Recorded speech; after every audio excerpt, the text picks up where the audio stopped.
Ladies and gentlemen, welcome to another live commentary coverage edition of the NASCAR Xfinity Series as we are in round number 22 of the regular season in 2023 for the running of the Pennzoil 150 at the Indianapolis Motor Speedway Road Course. It is the fourth consecutive year that the Xfinity Series has taken place on the 14-turn road course around this inside of a 2.5 mile oval.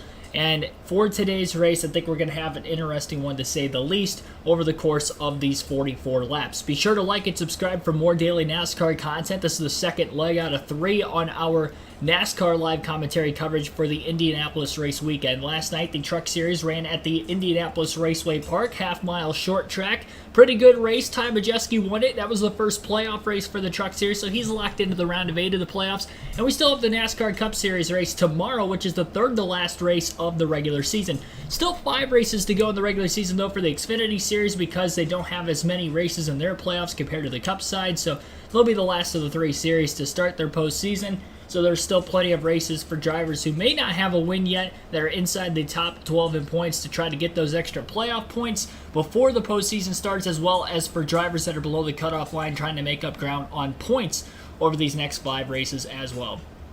So once again, be sure to like and subscribe for more daily NASCAR content as we get today's coverage underway. My pick for today's race is going to be A.J. Allmendinger. I picked him to win at Road America just about 2 weeks ago. And unfortunately, he did not end up doing so. He actually pretty much ran like 5th to 7th most of the race on speed, especially once they got to stage 2 and later. So hopefully, he is going to be a little bit quicker in today's race. He is starting out on the pole for this one, so that is definitely going to help. He also did win the Xfinity Series race here last season, as well as the inaugural Cup Series race on the Indy Road Course back in 2021. So he has won this track before, and I think he might have actually won the road course in sports cars a long time ago as well at Indy. But needless to say, AJ knows how to get it done. He's a road course ringer, especially in the Xfinity Series, and I would not be shocked if he's going to be up towards the front contending, so why not take Allmendinger? Only the second time I've taken him to win a race this year, despite the fact that this is his 5th Xfinity Series start of 2023. As far as his previous starts up until 2 weeks ago at Road America, he finished top 3 in the first 3 races, including a win at COTA and at Nashville on an oval earlier this season, and then ended up with still a top 10 finish last week, or 2 weeks ago, I should say, at Road America. We're looking to capitalize on a win here today and try to help himself with the extra on-track activity for tomorrow's Cup race, as he is closing in on the cutoff line there as well as one of the bubble drivers in the playoff race. Here is the starting lineup for today's 62-lap race. I said 44 for some reason. 44 laps, I believe, would get us to the end of stage 2. But as far as this race entirely, 62 laps, again, 150 miles. A.J. Allmendinger on the pole for this one, trying to go as a repeat winner on the Indy Road Course in the Xfinity Series, and defending Xfinity Series champion Ty Gibbs running yet another race on the series this season. Of course, another Cup regular in the field. He'll start outside of row 1. Josh Berry and Austin Hill will be in row number 2 for this one. Austin Hill has had a stellar year thus far. He is currently tied for the regular season points lead with John Hunter Nemechek in that battle. More on that in a little bit.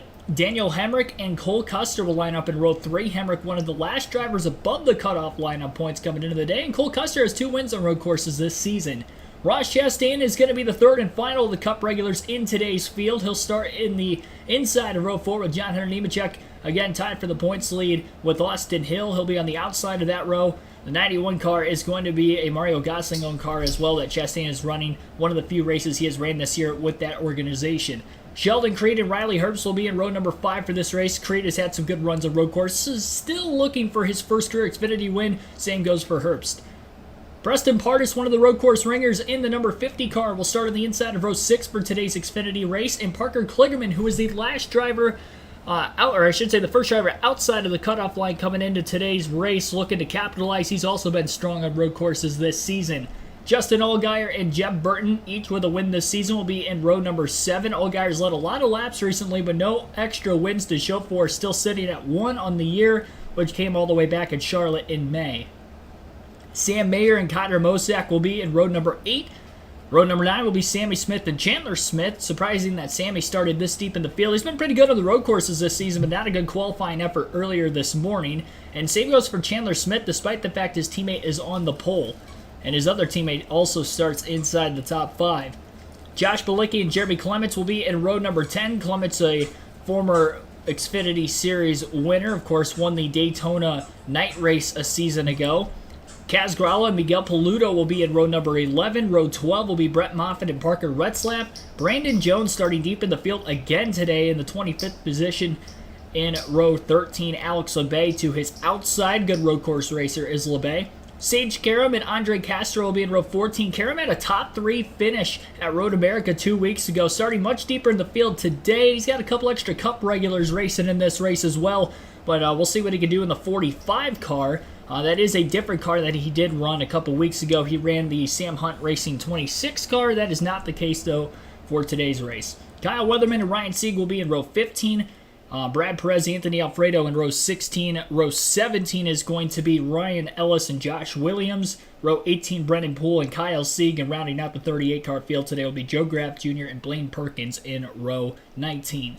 So that is your starting lineup for today's Pennzoil 150 at the Indianapolis Motor Speedway road course. Here's a look at the point standings coming into today's race. We briefly prefaced that during the starting lineup order, but John Hunter Nemechek and Austin Hill are tied for the regular season champion. 15 playoff points are awarded to the regular season champ, and the regular season champ in the Xfinity Series has actually made the Final Four every year since its inception of the playoffs back in 2017. As for Justin Allgaier, he's still in contention for the regular season title, sitting third in points overall as well. He scored a ton of stage points in the last couple of weeks despite not getting a race win out of it at both New Hampshire and at Road America a couple weeks ago. I do think he's going to have a pretty strong run here today as well, so he's definitely going to look to try to close the gap on the 20 and the 21. He's 34 points behind them. Cole Custer's 106 back, fourth in the standings. You can pretty much write him off as far as having a shot to win the regular season championship, especially with how consistently fast those 3 drivers in points ahead of him have been this year. He's kind of in a league of his own to be locked in fourth because he's got about a 45-point cushion to be exact over Josh Berry in fifth. Berry is the highest running driver in points without a win this season in the Xfinity Series. He's over 2 full races ahead of the cutoff line, so still sitting pretty comfortably there with 5 races to go in the regular season. He has 126 points to the good. Daniel Hemrick is only plus 67 points, which I say only, but pretty confident that Hemrick is going to be able to get in. Of course, he's a former Xfinity Series champion. That was back with his Joe Gibb Racing days in the Xfinity Series. And despite only having 1 win that year, still winless with colleague racing in the just over a season and a half he's been in that 11 car, but over a full race worth of points ahead. As long as we don't get a random winner below the cutoff line, he should make it to the playoffs. Riley Herbst is plus 40 points. He's the second to last driver ahead of the cutoff line right now. 9th overall in the regular season standings, and then the last driver above the cutoff line is Sheldon Creed. He is plus 18 points, and he has been on a slide as of the last handful of races. I think it was like 6 or 7 races ago, he was about 100 points to the good. Now he's only plus 18. He has been free-falling. Same kind of goes for Riley Herbst, but he picked it up last week in the race at Pocono. Sorry, not at Pocono, but at Richmond, or, where were they at last week? No, it wasn't Road America. I had that right. It was Michigan. And I did not have that right. At Michigan last week, he had a pretty solid run. We mentioned Parker Kligerman's the first driver out right now, minus 18 points. Brandon Jones is slowly cutting that gap down. He was 60 points back going into last week's race. He's minus 45 into this week, but he does start very deep in the field, and he has not been good on road courses this year. So this week and next week at Watkins Glen, it's going to be very telling, I think, on how far back Jones is going to be, and to see if he has a chance still to point his way in by the time we get to Daytona.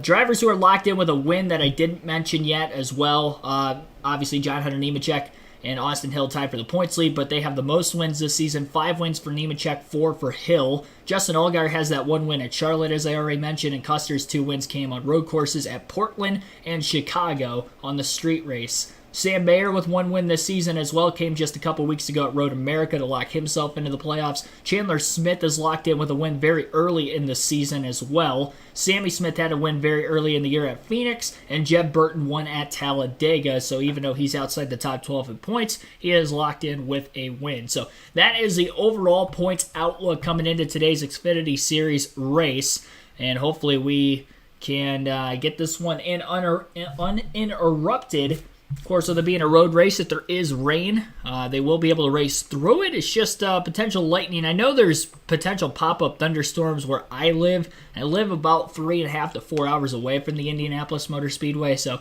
it's a little bit kind of south and out of my way. So I'd like to think whatever I'm going to get here, they shouldn't get at the track. It should miss them to the north, but I guess you never know. Patrick Soto, Robert Perkel, Melinda Leverett, Frank Powers, Billy Kramer, Philip Moore, Mark Witkowski, Jackson Thomas, Joanne C., Tim Brown, Chris Davis. Welcome into the stream, everybody. Hopeful, thanks for tuning in as well. Rebecca Chatlos, see you in the chat. Thanks for watching. Just over 60 people watching already. Haven't quite gotten this race started yet. 18 likes on the stream. We smashed our goal last night during the truck race for likes. Our usual goal is 100 likes for the Xfinity and the Truck Series races on the channel. When we do these live commentary streams, we had 153. It was the most liked NASCAR Craftsman Truck Series race ever on the channel as far as likes during the stream, and it was the second highest viewed Truck Series stream ever on the channel, only behind Daytona earlier this season. And we'll see if we can break some more records here throughout the course of the weekend. I appreciate all of you guys tuning in every single live commentary stream. And even for most of you, just the Cup Series, I was quite surprised how many people came out and watched the truck race last night. I know it was the first race of the playoffs, but it was a very late start time, 9 p.m. Eastern Standard Time. I don't think it got over till like 11:15 my time. So definitely thankful for all of you guys that tuned in for that and are back again here this afternoon.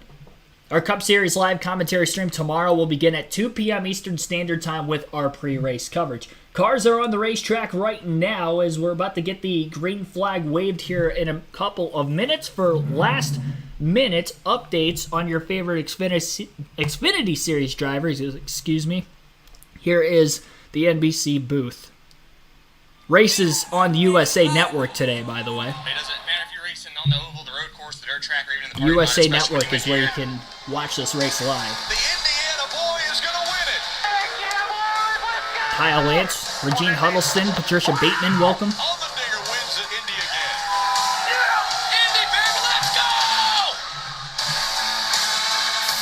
Well, he kissed the bricks a year ago at this race, and he'll start up front once again. A.J. Allmendinger on pole.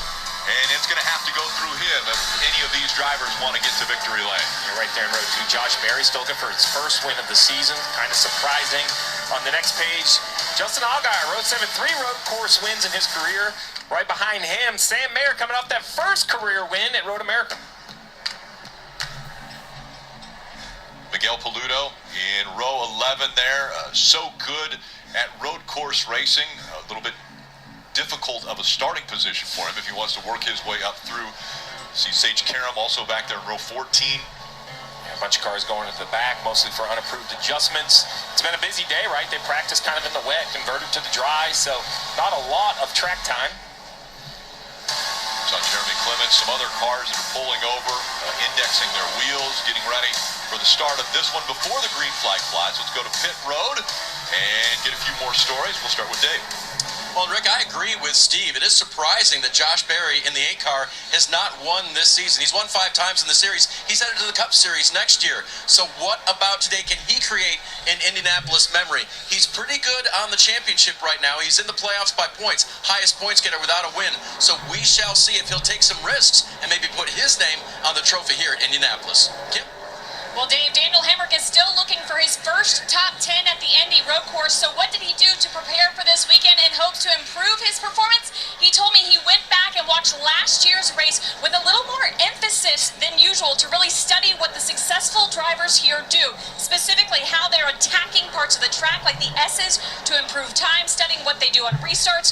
We'll see if that extra prep pays off, especially since they didn't learn much during practice earlier today on those wet weather tires. Marty Daniel starts from the 5th position. Well, Kim, I talked to Cole Custer earlier today about the penalty they received midweek from NASCAR for the confiscated splitter from Michigan. It was 20 regular season points, 5 playoff points that went away from the 0-0 team. Cole told me my whole goal in these final 5 races of the regular season, get those playoff points back and and some more as these cars come down pit road to check their pit road speed here right now. And I will go back to Rick. Earlier this morning, Cole Custer was the first driver who told me when I said, why are you guys running these rain tires here in this practice session? He said, it might rain later today. I want to learn what I can learn in case it does rain later today.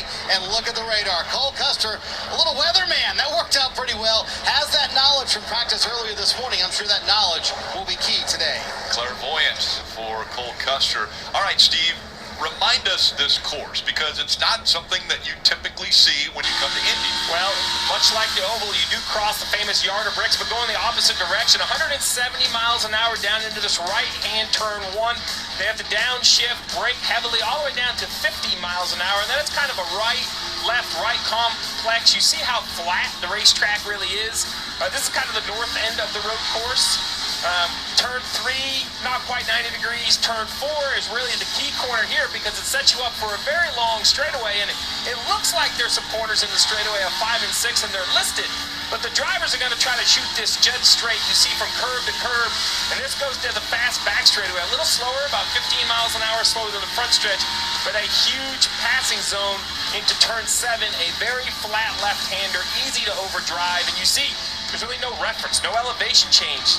That's great view right here, and then once again, the same as the other end of the racetrack, kind of some switchbacks. You have the right-hander 8, left-hander 9, into a very dominant right-hander 10 to what I actually think is the hardest braking zone. Not because it's the fastest, but because you're turning the whole time. So as you go through turn 11, you see, you hear him on and off the throttle, playing with that grip, and now this braking zone isn't really straight. The car is not flat and loaded up. Into turn 12, you hear how slow this is. Pit entry would be straight ahead. If you want to go to pit road, you go straight off turn 13. To finish a lap, you make a left at 13, and then the long, sweeping turn 14. That's easy on new tires, but it can be a little grip limited as your tires age. And as we just heard from Jeff and Junior, that's where the restart zone is as well. So they'll be working through there to get this race underway from the start and then any of the restarts. All right, Steve, you've taken us around a lap. Now, give us a little bit of this.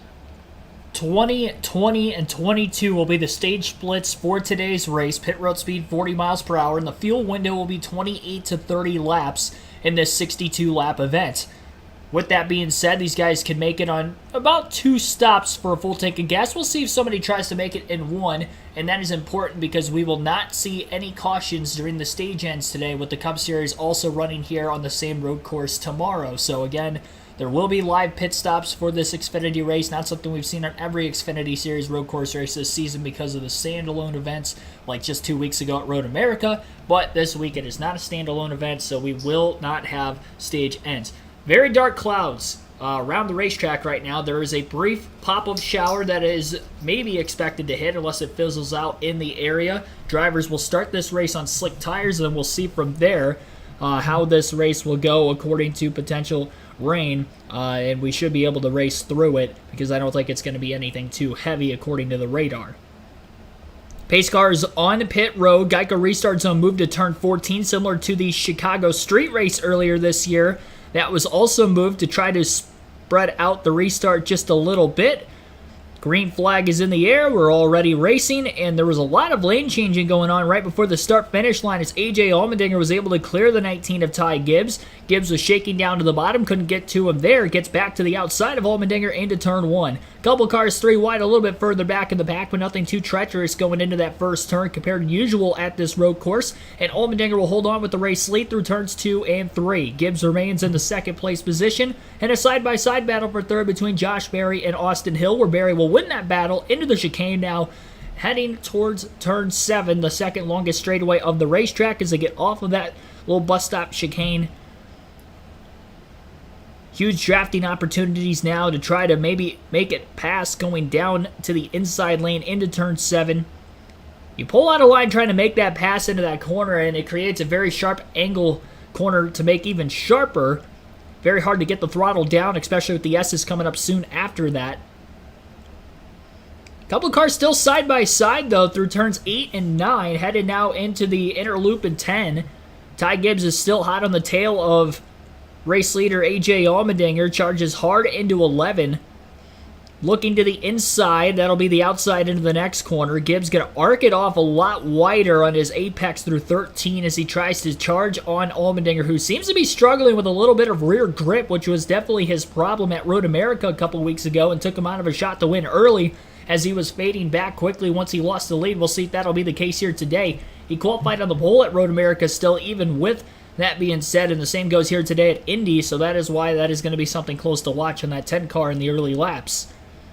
Definitely not pulling away from Gibbs, but the top two just over a second ahead of third on back. Mostly single file through about the top 7 to 8 cars as they work their way through turns 2 and 3 once again. AJ Allmendinger led the first lap of the race. Gibbs to the inside in turn 4 looking for the lead on Allmendinger. They'll remain side by side heading into the chicane.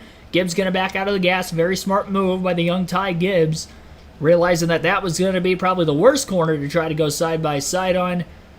He lost a lot of ground having to lift, though, in an area of the racetrack where we're going to see everybody pretty much try to push full throttle all day long. And he was having to gain that time back in the draft before they got into the heavy braking zone again in turn 7. Very flat racetrack, probably the flattest road course, easily the flattest road course of any on the NASCAR Cup, Xfinity, and Truck Series schedule for 2023. But again, this is the 4th consecutive year we've seen these Xfinity cars. They ran here back at 2020 when the Cup Series was still running the oval for the Brickyard 400 race weekend. So an extra race here with these cars on this racetrack. We've seen some good Xfinity Series races at this track with this configuration since then.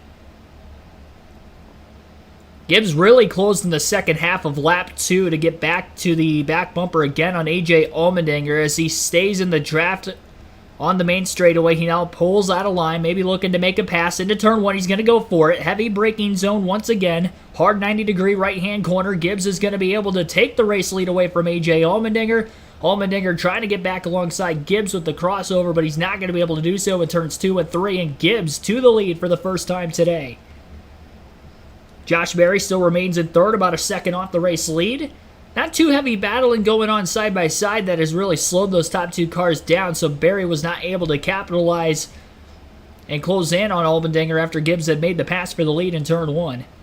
And Ty Gibbs trying to break the draft now into that long straightaway between turns 6 and 7. An accordion effect similar to what you would see on the oval with Indy cars in the Indy 500. At the Indianapolis Motor Speedway. You're seeing it here in this road course race.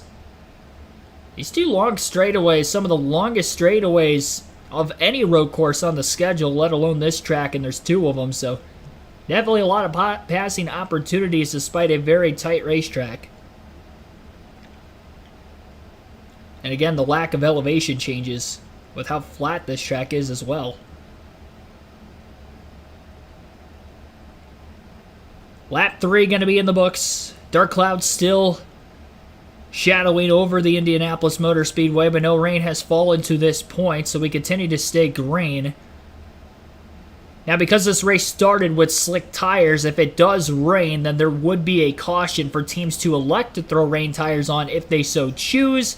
But if it were to stop and then rain again later in the race, then there would not be a caution further on. If they would have started this race on rain tires as well, then there would not have been a caution for the ability to put rain tires on if it decided to rain again, because it has not rained for the start of this race. Little contact last lap in turn 1. Jeb Burton got weeded out of the way after somebody got into his right rear corner panel. Couldn't tell who that was, but somebody got into him, and then he ended up getting into Preston Pardis in the 50 car.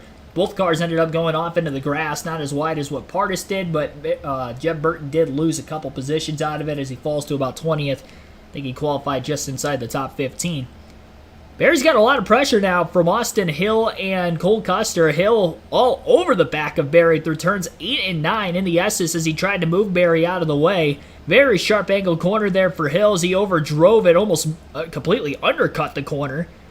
And the bounce off the curb knocked the race car a little bit too far wide off of turn 8, and it allowed for Cole Custer to make the pass for 4th, and now he'll try to go after Barry for the 3rd place position.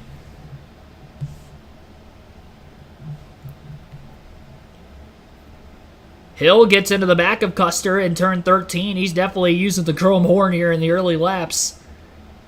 Tried to move Berry out of the way, then he got into the back of Cole Custer. Maybe a little bit too late in the braking zone there where he got into Custer, because it does seem like the 00 is quicker than both the 21 and the 8. Lap 5, USA Network headed to their first commercial break of the race. We'll go through the full field running order for the first time as we are again on lap 4 in this event. Ty Gibbs is your race leader. A.J. Allmendinger is 1.2 seconds off the lead in second. Josh Berry is in third. Cole Custer fourth, and Austin Hill rounds out the top 5. John Hunter Nemechek is in 6th, Daniel Hemrick 7th, Sheldon Creed 8th, Riley Herbst 9th, and Justin Allgaier is 10th. Ross Chastain in 11th, Parker Kligerman 12th, Sammy Smith in 13th, Sam Mayer 14th, and Connor Mosack is 15th. Brett Moffitt in 16th, Josh Bilicki 17th, Kaz Grala 18th, Miguel Paludo 19th, and Chandler Smith is 20th. Sage Karam 21st, Jeff Burton 22nd, 23rd is Parker Retzlaff, Brandon Jones 24th, and Alex LeMay is 25th. 26th, Preston Hardis, Ryan Sieg 27th, Anthony Alfredo in 28th, Jeremy Clements 29th, and Kyle Weatherman is 30th. 31st is Josh Williams, Andre Castro 32nd, Blaine Perkins 33rd, Ryan Ellis 34th, Brad Perez in 35th, Brendan Poole 36th, Joe Graff Jr. 37th, and Kyle Sieg rounds out the 38-car field in the early laps of today's Pennzoil 150 at the Indianapolis Motor Speedway. Be sure to hit the like button again and subscribe for more daily NASCAR content on the road to 5,000 subs on the channel. I'll get a poll up quickly for you guys to be able to vote for who you think will win today's NASCAR Xfinity Series race. Apologize for not getting that up at the start.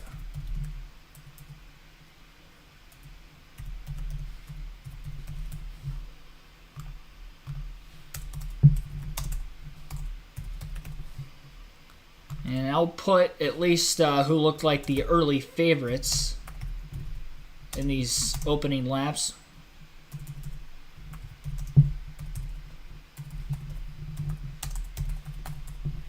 I cannot type.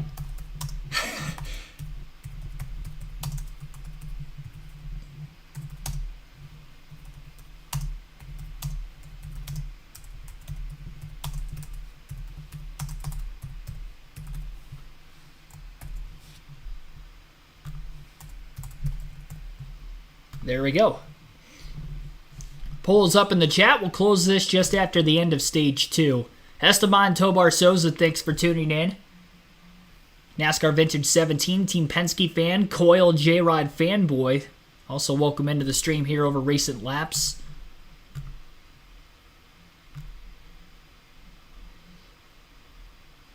Jeffrey Giordano, thanks for tuning in also. Christopher McComas, welcome back. He's pulling for Junior Motorsports today. They've had kind of a rough season when it comes to trying to get into victory lane. Still just one, make that 2 wins this year.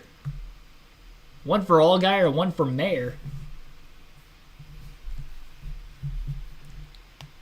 So as mentioned in the pre-race on the USA Network, it is hard to believe that Josh Berry has not won a race this season despite already getting the full-time ride. Filling in for Kevin Harvick starting next season in the Cup Series.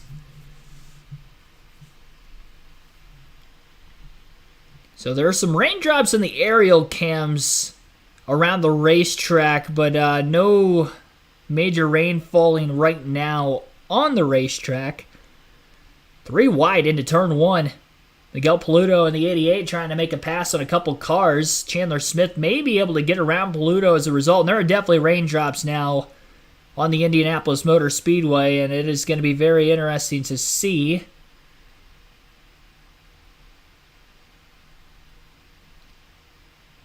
how this is going to take place. They might not have cautions anymore for rain. No, they do. Okay. Yeah, I was going to say. I thought they still did. Caution flag is out for the first time today, and it is for rain. But again, we will be able to race through this. Teams will just have the ability now to put on rain tires if they choose. Ty Gibbs was really starting to pull away from A.J. Allmendinger. Almost had a 3-second lead and nearly 6 seconds over Cole Custer in third. Custer did pass Berry for that third-place position right as they came back from the commercial break.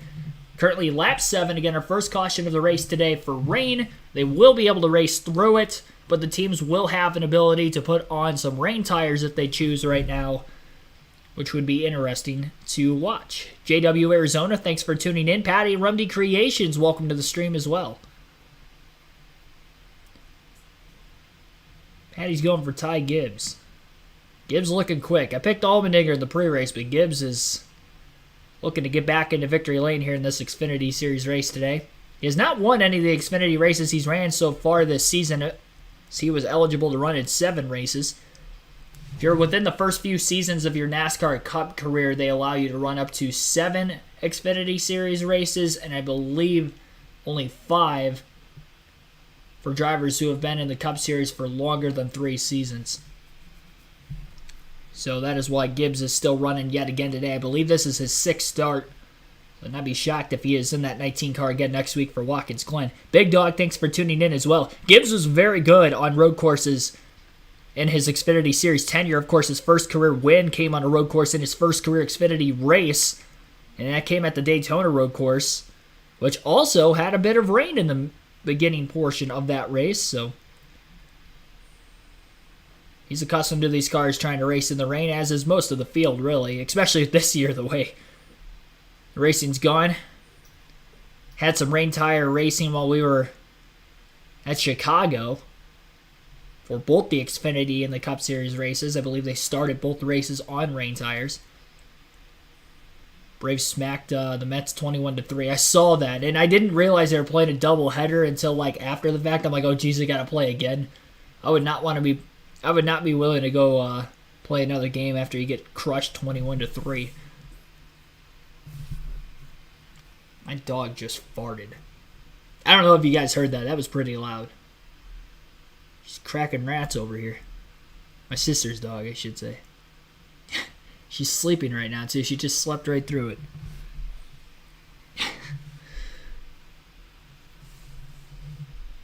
That's probably going to smell. I'm going to make sure I breathe out my mouth for the next 5 to 10 minutes. Definite rain falling. I believe pit road will be open this time by.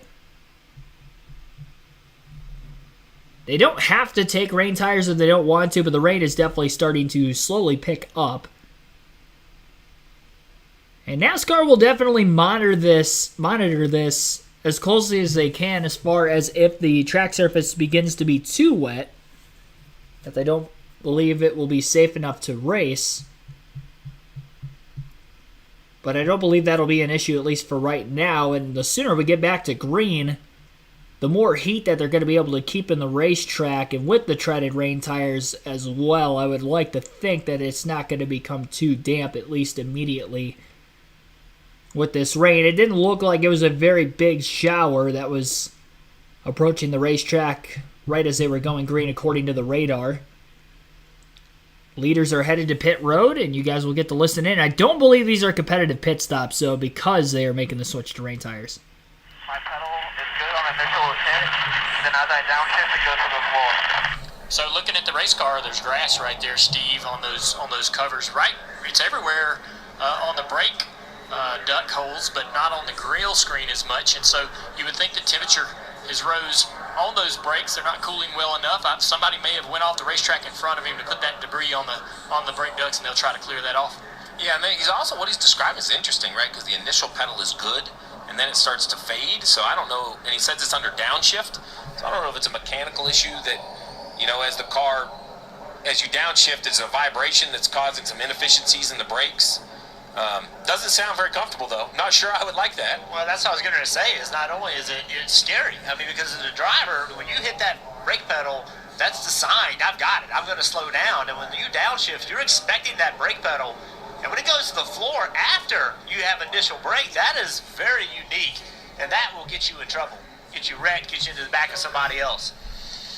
And again, a reminder, the reason for these cars on pit road now is because of a lightning strike. That's obviously for the safety of fans, crews, everyone involved here.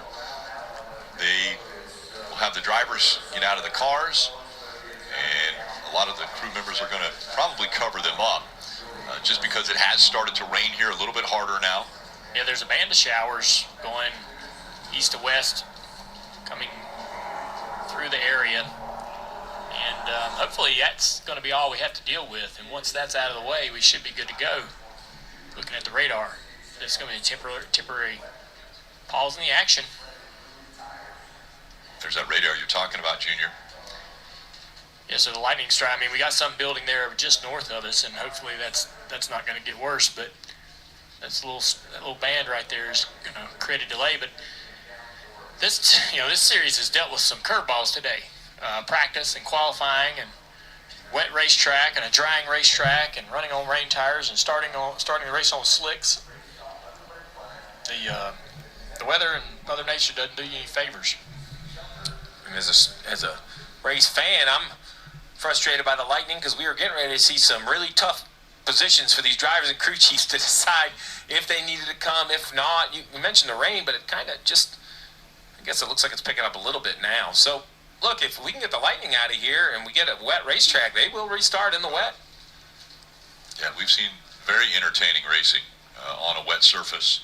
There's Jeff Burton out of his car. You mentioned it, Jeff. He might be going to look. I think it was Sam Mayer that maybe assisted him through 11 and 12 there. There's Sam Mayer. Yeah, Jeff was walking over to his teammate, someone to talk to blow some smoke, get some steam out of you. A lot of racing left to go. You got to stay focused here. Red flag is out. 7 laps complete from Indy. Red flag for Lightning in the area of the Indianapolis Motor Speedway, so that is why we are under a red flag. Very unfortunate because they were about to race in the rain if it wasn't for the Lightning, and they will still race in the rain once the Lightning passes through. That's tough. It didn't look on the radar like there was anything too heavy that would cause lightning, but I'm no meteorologist, so I don't know how that works. I tend to think that they don't know how it works half the time either, but that's neither here nor there. Jim Troyer, thanks for tuning in as well.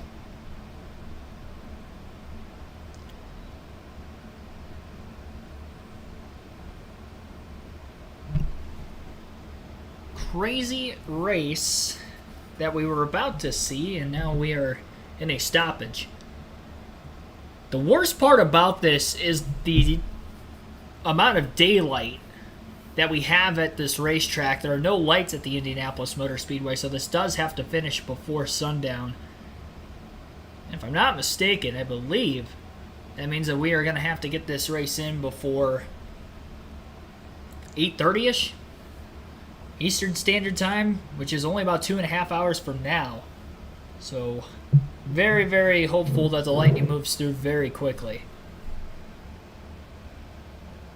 Because the sooner we can get this race back going under green flag conditions, the sooner we can get it done, which means we won't have to worry about darkness like we did with the Chicago Street Race, or the Cup Series, just about a month or so ago. The problem is, though, even if the Lightning passes through, we have to wait a half hour on the Lightning clock before we can get this race going again. So, I mean, we're guaranteed to not get back to racing until about 6:30ish Eastern Standard Time, which would only give us about 2 hours to get this thing in, and we have only completed 7 laps. So, definitely going to have to be very hopeful that this passes through very quickly.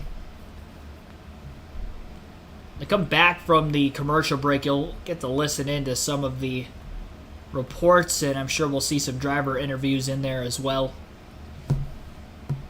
Ty Gibbs is currently the race leader. AJ Allmendinger is scored in second. Cole Custer third.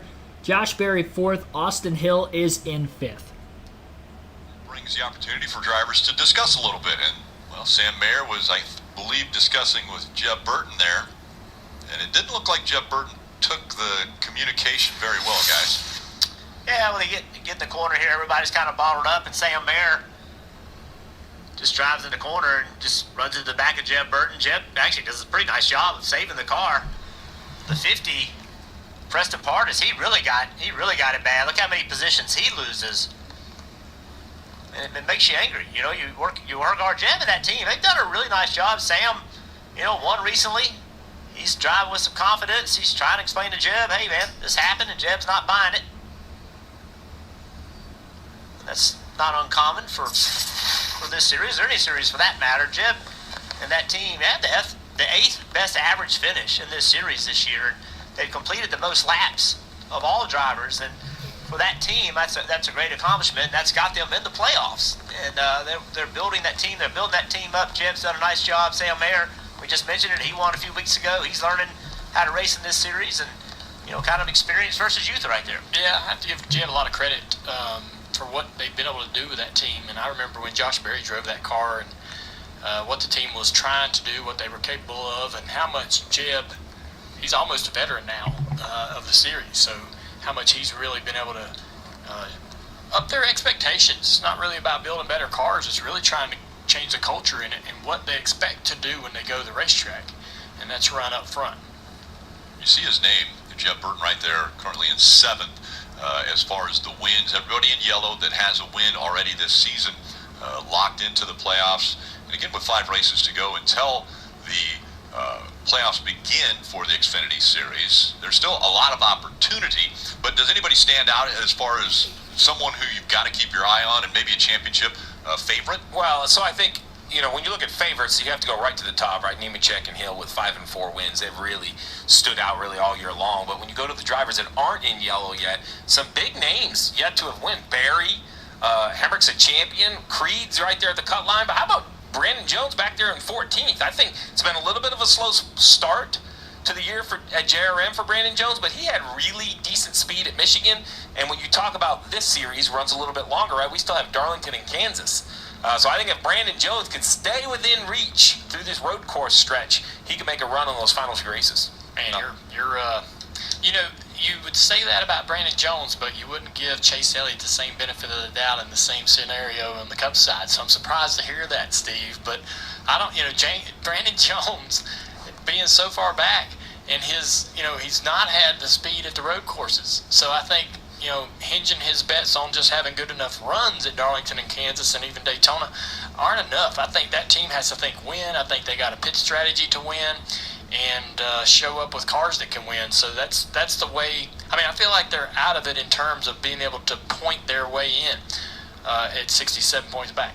Oh, I agree. I think it's going to take a win for the 9, but I believe he can do it. Darlington and Kansas. Kansas for sure. It's a track he runs very well at. So again, it's been a combo weekend already here at Indianapolis Motor Speedway. And because earlier the NTT IndyCar Series ran, and let's listen to the last call and watch the last lap that was taking place. Lee Diffie on the call of the IndyCar race. I had no clue what happened in this race, by the way. White flag. This is the key overtaking point. Let's keep the pressure on him. Make him earn this one, they say to Graham Rahal. However, and to Scott Dixon, can he sustain the pressure, or has Rahal got something special over there in turn 7? That midfield straight into the left-hander and the key overtaking point. Big long radius corner here, turn 4. It really challenges all 4 Firestones, but Dixon still with the gap through the chicane. They come down to turn 7. Rahal still not close enough for a lunge. It was a year ago at Nashville where Scott Dixon separated himself from Mario Andretti to move into 2nd overall all-time on the wins list. Now look at this. Graham Rahal says, I'm not sure if I'm going to let you win in a 19th season. I want this win, but it's not going to come easy.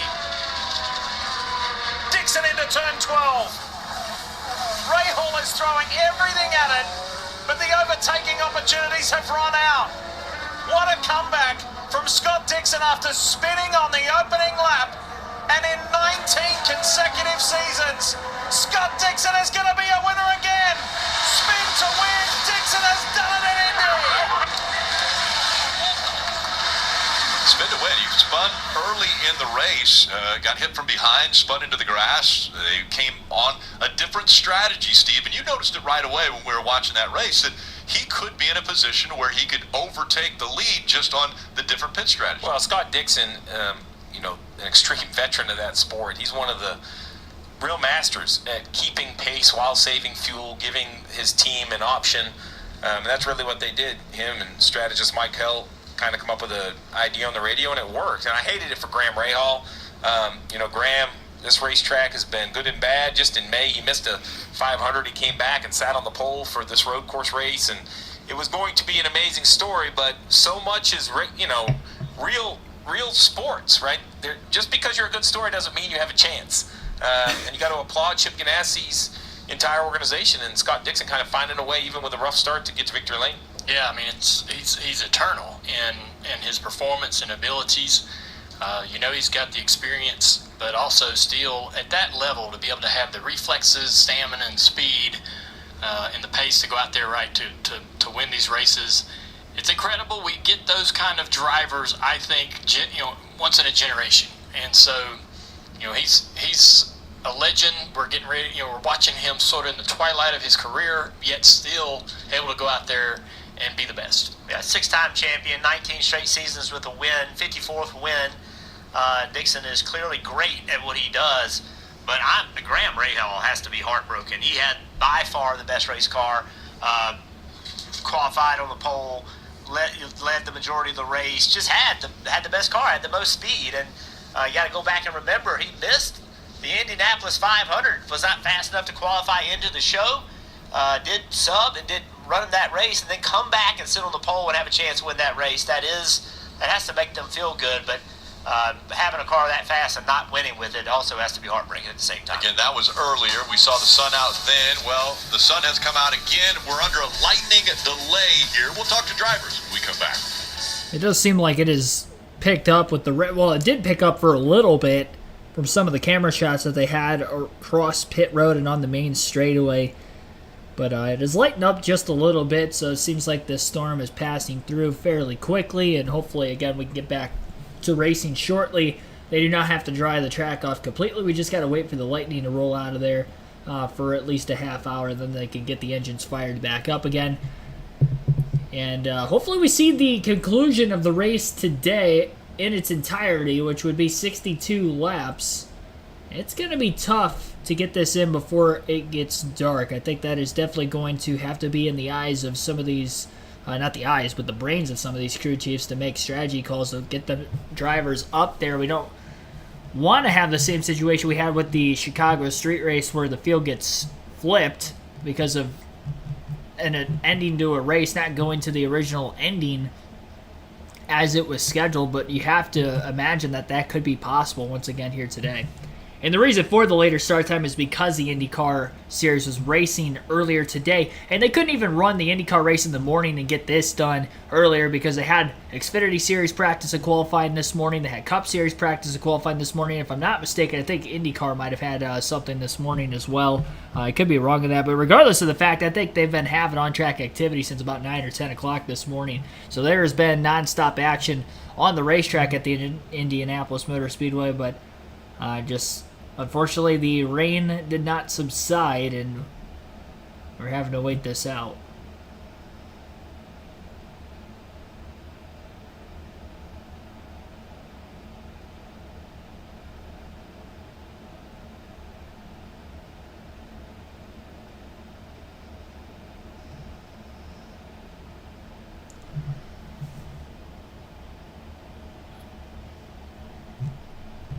Be sure to hit the like button again, subscribe for more daily NASCAR content. Up to 41 likes on the stream. Our goal is 100 for today. And also vote for who you think will win today's race when we get back to racing. Track in about 20 minutes. But there you go, 20 minutes. Let's see if we can hear from AJ Allmendinger. Rick, I just see the rainbow there, and I'm hanging out with AJ, and I think it's a special moment to share with you right now. So, do you think it's special? It's very special. Any time with you, Dave, is special. Appreciate that. Hey, he lost the lead, but looks like you have a very fast race car. How is it? Yeah, I mean, it's been a challenge today, right, with the weather, how raining this morning, and then you're kind of running on wet tires in the dry, and definitely struggling there to start the race. Ty was really fast. I think Cole was really quick as well. So we're going to try to get this Leaf Home Water Solution Chevy a little bit better. Obviously, the track is slightly wet again, so we're going to have to start all over and kind of see how this race plays out. Looking at the pass for the lead here, are your braking issues from Road America fixed? Are you better today? Yeah, it's better. It's just at that point, Ty was a lot quicker and too early in the race to even try to fight it, so I just kind of, I wouldn't say I let him go because he was going to go by me anyway. I just tried to make it as easy as possible. And for you then, how much do you want to press then early on in this race? Because it's a long way to go. Yeah, I mean, not pressing. We just, more than anything, at that point, trying to get to a pit stop because definitely didn't have the speed in the race car to go contend with him. And try to make some adjustments there and get better and see if we could run with him. Or, like I said, I thought Cole was fast. It looked like he started 7th or 8th and was up to 3rd. So don't have the speed to win right now, but plenty of time and a lot of different track conditions. Let's go back to rainbows for a minute. Speaking of that, you're about to be a father. Excited? Yes.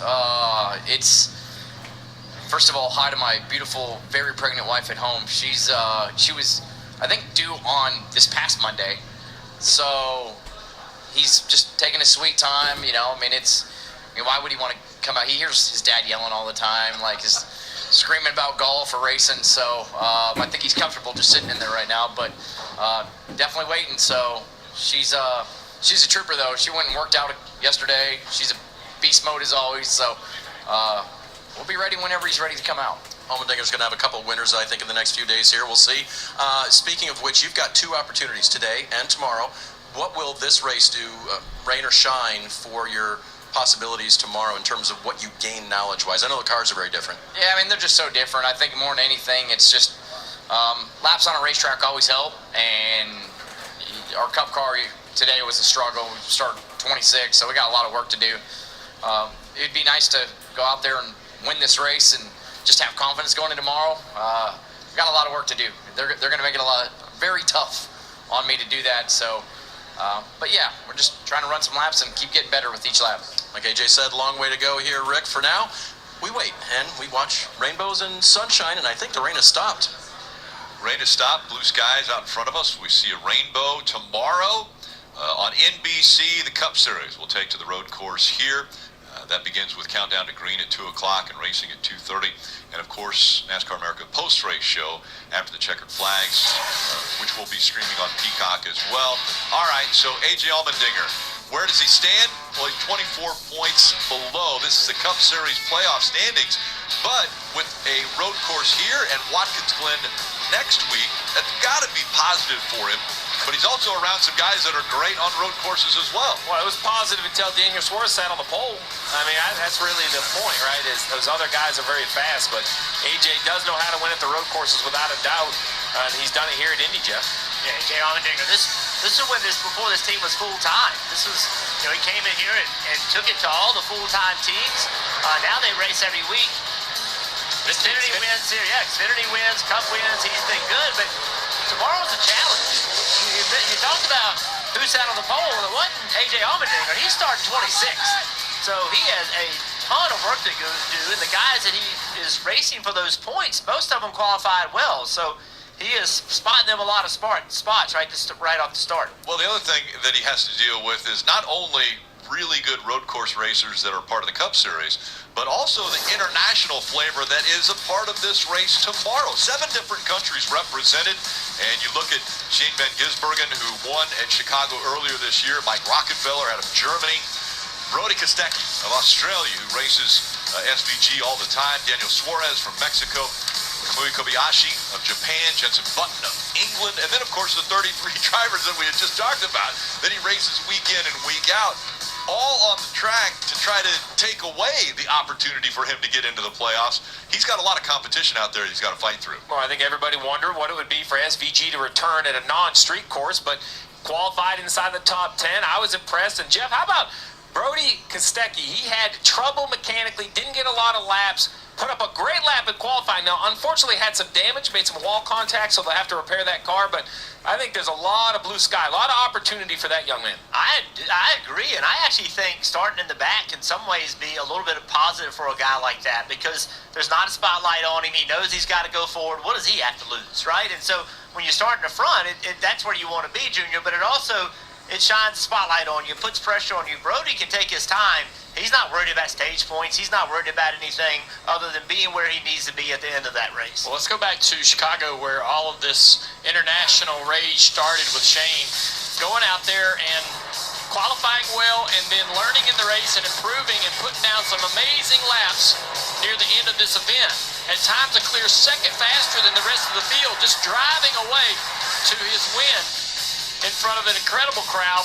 He talked about how insane the celebration was, unlike anything he'd ever been a part of before. You have to imagine he just was in such disbelief as he was going through that process. But now he's back on basically our field, right? He's on a level playing field with the teams. And Chicago has such an advantage because NASCAR had never been at a street course. Not just the drivers, this whole sport had never been there. And so he was well versed in street courses and weather and all the things that were thrown at him. But here we are at Indy. He did make the final round in qualifying. I think he can win this race tomorrow, but it will be a tougher challenge. He's going to be facing drivers with a lot more confidence, and they're not going to want to see him go back-to-back. They're glad he's back. They're glad he's here at Indy so they can show that they can beat him on an even playing field. Again, a lightning delay has put the drivers out of the cars, and that gives us the opportunity to talk to some of the drivers, like Cole Custer, who's standing by with Marty. Yeah, let's chat with weatherman / race car driver Cole Custer. And you're the one who told me this morning, hey, I think it's going to rain later this afternoon. Did you have a premonition this was coming, or is that just a good guess? I just keep up with the forecast, you know. I mean, maybe there's a future there, but no, I think we got a good car though. I was pretty happy with it there firing off. So hopefully they keep this Haas Automation Ford Mustang up front. It's going to be a different animal now, you know. I mean, with the rain and everything, I don't think it'll last very long. I think we'll only run probably 20 laps in the wet, but it's going to be interesting to see how we have to adapt through the track as it changes here. But I feel like JT and the guys have done an awesome job with it. Hopefully just keep it up front and have a good shot here at the end. So when you parked the car here on pit road, did your mind immediately go to the practice this morning and start recalling how that was in the wet tires? Yeah, for sure. I mean, you're just kind of running through your mind here of like, all right, I got to change my lift point here. I got to run a rain line here. I got to do this, that. So, but also at the same time, it's going to be fluid. You know, track's going to change every single lap as we go here and dries out. So you got to really stay on top of it. But I feel like I was really happy with my car. I think we have a little bit that we can do better, but I feel like overall we'll have a shot at here. The penalty from Michigan, you mentioned to me, my whole goal in these final 5 races is to get those playoff points back that were taken from you. But I really want to talk about the speed the last couple of races. I know it's been frustrating endings to races for you guys. How do you think the last few weeks have gone for the 00 team? I mean, overall, it's been a frustrating month, you know. I mean, I feel like we've had top 5 speed at every single track that we've gone to, but we've gotten wrecked in 3 of them and then had a vibration last week and had to pit. So we got the speed. We just have to have a little bit of luck turnaround here, but hopefully today's the day. Moving from the Cup Series down to the Xfinity Series, were you surprised at how tough the competition is in the Xfinity Series? Yeah, I mean, honestly, this is a really competitive year. I mean, the top 12 guys are, you know, if you're off that little bit, you're going to run 12. So you really got to be on top of things, and it doesn't come easy. You got to be out there 100% and working on your stuff as much as you can, and I think we've gotten it to where we can really compete with anybody out there. So it's interesting because your teammate Riley Herbst is just trying to get into the playoffs. So is there anything you can do over these 5 final weeks to kind of help him out a little bit points-wise? I mean, overall, just trying to help him during the week, and you know, we have really good communication, me and Riley. So we talk about, you know, what we got with our cars throughout the weekend, and what we expect going into this, that we're gonna have here with the rain. So we bounce ideas off each other really good, and I think they've had a lot of speed too. They just have had a lot of bad luck through the whole summer stretch, really. So they deserve to be in the playoffs here, and they're gonna make it in. So what do you want to clean up? 5 final races in the regular season before you hit the playoffs in a couple weeks at Bristol? I think just get some momentum back, you know. I mean, we went on a streak there of, I think, 11 straight top 10s and a couple wins, and these last month has been a little rough. I don't think anything really from much of our doing, but it hasn't really played out right, so hopefully get things to turn around. Rick, any requests from the weatherman? Is it going to rain later today? Are we done with the rain? I would say so. I haven't looked at the radar recently, but I think so. Cole called it at 9 a.m. It was going to rain. It rained. So now he says we're done. So I'm holding it to him. This is not you promising this, Rick. It is Cole Custer promising no more rain today. I don't want to be a part of it because for some reason my name gets associated with negativity when things like these happen. Got to look back to Cole Custer's successes this year on the road courses, and here's Portland.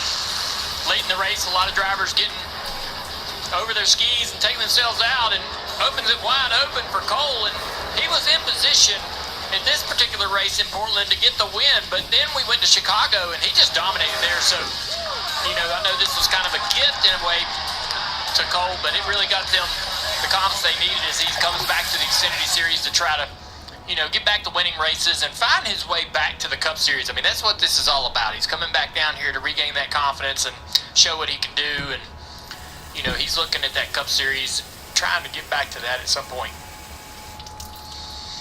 So while they are drying the track, it doesn't have to be dry because NASCAR has told all of the teams to put their wet weather tires on.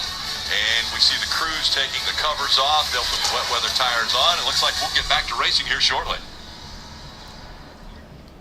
There you heard it. Rain has already moved out, lightning on the way out, and we should get back to racing shortly. Now, there's still going to be a question as to whether they'll be able to get this entire race in or not. It's going to be very dependent on how many cautions we end up getting the rest of the way. The more cautions we get in this race, the less likely we're going to see the scheduled end at lap 62. So it's going to be interesting strategy-wise how this is going to play out. It was already scheduled to be a 1 to 2 stop race today. There's a potential possibility that drivers can make it on one stop. Now, I would imagine that teams will be topping off with fuel now so they can guarantee that they'll make it one stop to the end, considering we are under yellow when they get the rain tires on and once the red flag is lifted. So again, we should be back under caution flag conditions very, very shortly. Appreciate all you guys staying tuned during the course of this rain delay. Be sure to hit the like button if you guys have not done so in the stream. We're up to 45 likes. Our goal is 100. Tomorrow's NASCAR Cup Series live commentary stream will begin at 2 p.m. Eastern Standard Time. So again, 2 p.m. Eastern Standard Time tomorrow. Be sure to tune in for live commentary coverage of the NASCAR Cup race at the Indianapolis road course. Only got about 15 minutes of racing in before that red flag came about, and some of that was, of course, under caution when the rain initially hit.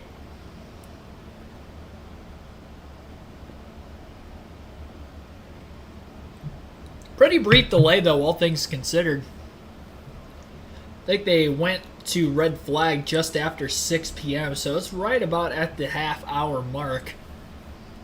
Probably had just very, very brief lightning. And coincidentally enough, waiting out the lightning delay, that the rain had stopped, so shouldn't have to worry about any more rain the rest of this race. But it'll be very interesting to watch how this is going to unfold on rain tires. Cole Custer's going to be one to look out for here for the end of Stage 1, beginning of Stage 2, for however long they are going to be able to be on rain tires for, considering he did win the Chicago Street Race, and there were some rain tires on there. Drivers getting back into their cars currently.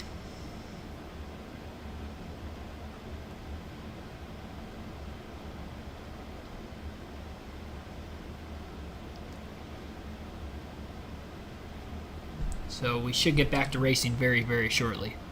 Feet at a time, left to right. I think you have your license now to drive that. It's actually flying.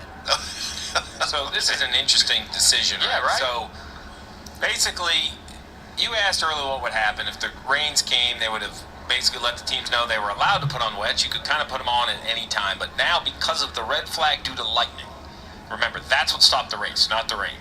Now, because of the red flag due to lightning, they don't want the teams to roll around on slicks and do a live pit stop. So everyone is now going to be required to re-enter the race on rain tires. You see the treaded tires here. And that was a good break for Parker Kligerman's group, who Marty reported that they didn't have their rain tires prepped and glued up and ready to go. So a nice break for the 48. What's unique about today is that they never roll racetrack with the track dry in practice. So they practiced earlier today, and it rained, and they were on wets the entire time. One car made a half a lap on slicks, but the entire practice was mostly, with the exception of that, done on rain tires. So these drivers and teams were on the racetrack today with these exact tires. They know and understand what their cars can do and what they can't do. So I would expect to see an aggressive restart right off the bat. So if we had pit stops, I would have preferred that they go around and have to come in and do live pit stops because somebody could have a loose wheel, all these different things. The fact that all of these cars have just run 7 laps, nobody's changed tires yet, nobody's put fuel in yet. I think this is kind of a non-issue. Just put everybody on rain tires and restart the race. The real trick is going to be when to get off rain tires. And every IMSA race, I asked those strategists, how do you know to get off from the rain tires? And every strategist basically says as soon as the driver thinks they can complete a lap with dry tires, it's time to switch, because dry tires have more speed in the high-speed areas, but you can't make that decision because you can't see the whole track and the small nuances of each corner, so it's really up to the driver to kind of pick and choose when it's time to get off from these groove tires. New things happening here at Indianapolis Motor Speedway, and Jeff and Junior talked about the restart zone. So when we go back to racing, when we get the cars back out there, there's been 7 laps complete, we're going to have a restart. So did you guys see anything from the initial start of this race that says this was a good move to move this zone? Great move, personally. Yeah, I mean, I thought that we saw what we hoped or what this was designed to do. Obviously, this is the first start of the race. Not a ton of intensity. What will be intense is those final restarts in the last stage. But look at how spread out the cars are, Jeff. I think it's doing exactly what NASCAR wanted to do. Obviously, we love seeing drama down in turn 1, but it was probably a good thing to move the restart zone. Yeah, I mean, if you think back to the Cup race last year, there was nothing the driver could do to prevent from getting wrecked. I mean, if the drivers could have controlled it, then you shouldn't change the restart zone. Like Watkins Glen, the restart zone is going to stay the same at Watkins Glen because the drivers are in more control there. But here, it's so wide, and it's just no way to keep everybody from spreading out. So it's not just as simple as saying, hey, the drivers need to behave, because if you go down there and you say, okay, I'm going to stay in line and not do anything silly, next thing you know, you're 5 wide and you're getting wrecked from behind. So it's something that NASCAR really needed to help the drivers with, and this seems to have helped. Now, today NASCAR's got to make a decision, because in rain, they can make a determination to single file restart them to make it even less hectic. So what will NASCAR do? We don't know yet. We don't know what the determination will be. It won't surprise me to see them double file restarts, because they did get track time earlier today, and they should have an understanding of what their cars can do. And you see that damage on the left front of Austin Hill's car. I mean, NASCAR probably won't appreciate them fooling with that any, but if I was taking that left front tire off, I'd be pretty aggressive.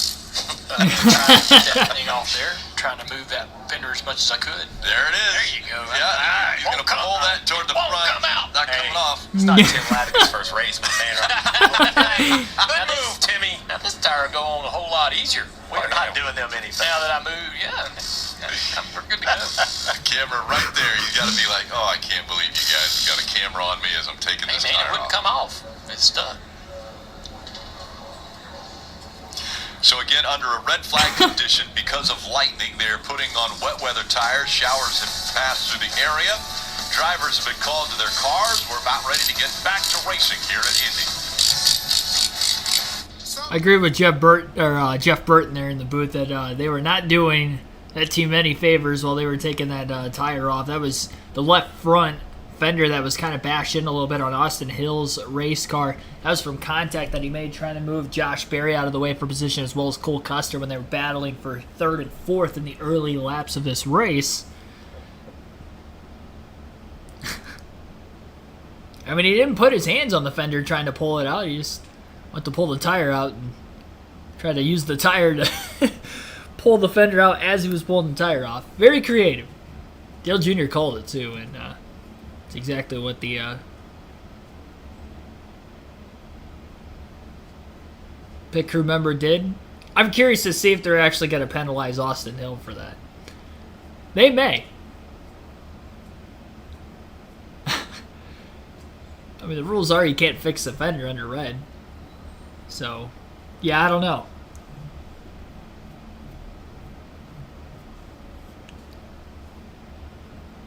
Stu Isaac, thanks for tuning in. Rain almost every weekend, no matter where the race is. Yeah, unfortunately. Well, there was no rain issues last week with Richmond, so... Or 2 weeks ago with Richmond. Last week with Michigan, on the other hand, yeah, Cup race had some issues. It's unfortunate. Both for, going to races as a fan and just being here, live streaming. And just over 100 people watching. Appreciate you guys tuning in here on this Saturday evening. Again, our goal is 100 likes for this stream. We're under red for a lightning delay, but we are going to get back to racing here within the next few minutes. Red flag still in the air. They have not lifted it quite yet. Currently in lap 7 of 62. And we only have about 2 hours, give or take, of daylight left at the Indianapolis Motor Speedway. So really hope we can get the full 62 laps in here, but it's going to be getting close to darkness by the end of this race, especially when you consider the fact that there are no lights at the racetrack. So that is why we have to be hopeful of these guys getting back underway quickly.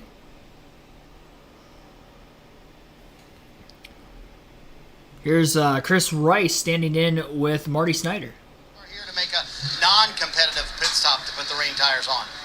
Well, I think we can look at it a bunch of different ways. And I asked you earlier, what do you want me to say? But I like competitive pit stops, but probably for what we're working with, the pit road's really wet. And I think that's what they worry about more is the crew members, right? So I have to take that in consideration. So I'm 50-50. I would have loved to have a competitive pit stop because we need to make some adjustments on the 10 car and try to get it a little bit better. But this is going to be fun because it adds a pit stop into the race. Because like you said earlier, who gets on the dries or the slicks quick enough? So I would put the bet, if I had to bet, on AJ to get on the dries pretty quick. I was going to ask you that because that's the entire game. When you have a wet race, whoever's brave enough, as we were talking about a moment ago, to throw on the slick tires early is usually who wins the race. So how brave will you make AJ today, or how brave will he be? Well, if it gets drier pretty quick, we might come in before it starts and go ahead and put the dry. Oh, come on now. Who knows? I mean, we're here to win trophies, right? And I know that AJ will be aggressive. I know he's not in a real good mood right now.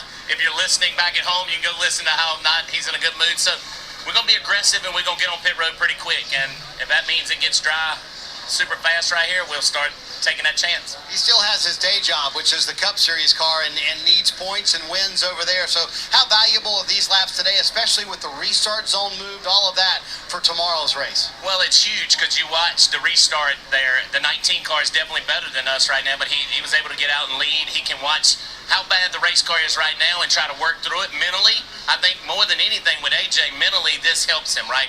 He's got Tara back at home, and we're wishing Tara the best right now as she's getting ready to have a little AJ Allmendinger, I guess.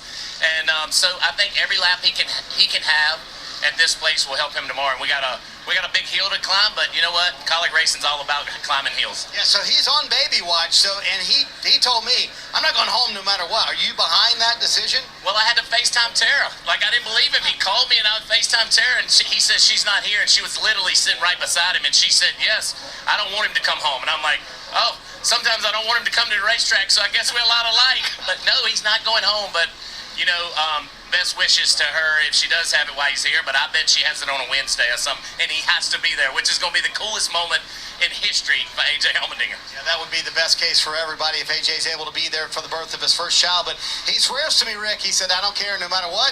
I'm going to stay here. This is my job. I'm going to focus on that, and I'll do the best I can to be there via FaceTime if I have to, if that's what it calls for the birth of their first child. Yeah, he brought up a good point, and Chris Rice started the discussion as to when do you come to pit road? How dry does the track have to be?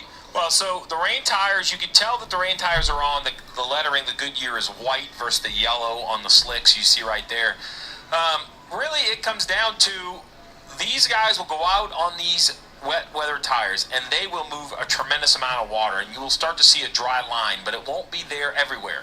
On the straightaways, they might search for some actual standing water to cool these rain tires back off, but the trick is, as soon as you feel that you can safely make a lap on dries, you need to be on dries because it is a huge advantage. We're talking tenths of a second in qualifying. This will be multiple seconds.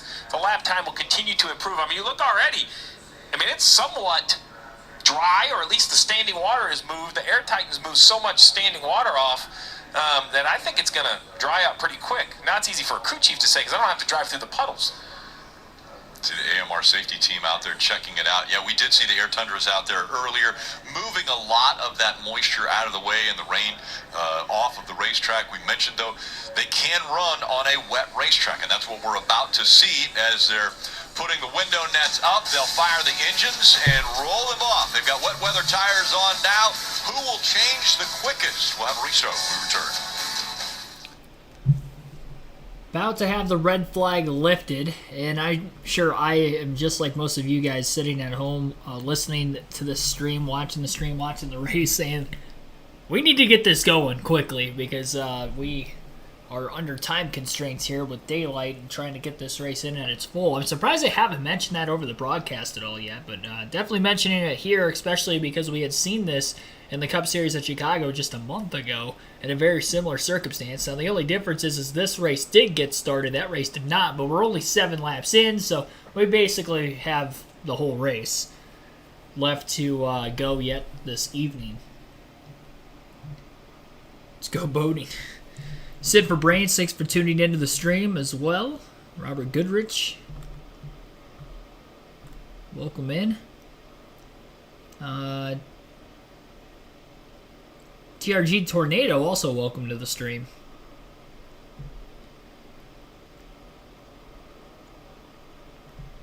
Just waiting this out. 6:46 Eastern Standard Time right now. I'm going to look up when exactly sundown is for the Indianapolis Motor Speedway.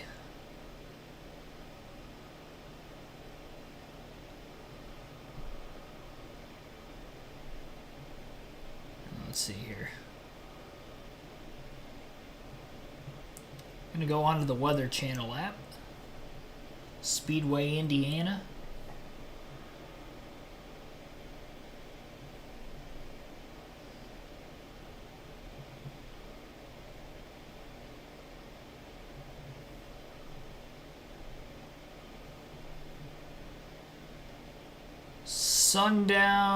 Sunset, I should say, approximately 8:44, and then you would pretty much have 15 to 20 minutes of daylight left after that. So they're going to have to get this thing in before 9 o'clock at the very latest. It is going to be very dark by that time, so if we're looking at 8:54, which is when sundown is, that is a little bit less than 2 hours from now to try to get this race in today. AJ couldn't defend it, and then lightning in the area. Caution comes out. Jim Burton. Hey, man, what's going on? Well, I ran into you. What up, racetrack? Rain tires have come out. We got a little rain as well during that lightning thunderstorm, and so cars are all going to put those tires on. And this track's going to dry really fast, and that's the question is who puts on the slicks first, because the teams can start on the wets and go out there and we'll race, throw the green flag, and then you come to pit road on your own terms to get the slicks, Steve. So that's the strategy for the teams. Yeah, so NASCAR's required every team to put rain tires on, but that's where the requirement basically ends. Once you roll off pit road, it's back on you as a race team to manage this however you see fit. Which I love these styles of racing. I think it makes it much more jumbled up, much harder to predict. I don't think there is a direct answer on when you change tires, Dale. I don't think there's a straight answer on where you run, where you don't run. Under this lightning delay, it brings out fans from all around, and we have an interested observer that's watching. Kamui Kobayashi is standing by, and he's been watching. He's standing with Dave. Yeah, he is on the 20 pit box, guys. John Hunter Nemechek, obviously, it's the car he's watching. Listening on the radio, he'll be driving a red-numbered 67 tomorrow in the Cup Series race, qualified 28. So far, what have you learned listening to John Hunter and watching the race?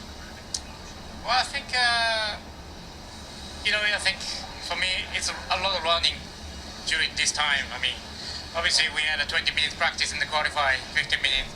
It's pretty short. And, I never really done the race, about stock car, NASCAR, so it's many regulations new for me. So it's better to watch and to learn as much as I can to be ready for tomorrow. Was this something, Kamui, that you had been wanting to do for a long time? Yeah, definitely. I mean, when I realized, 4 years old, I say I want to be a race car driver, that's what NASCAR, so, for a long time I was looking forward to racing in NASCAR, but stayed quiet to coming here, but I made it, and now time to running a little bit. As you go through, you had a short practice, you mentioned, you're going to start the race in the back of the field.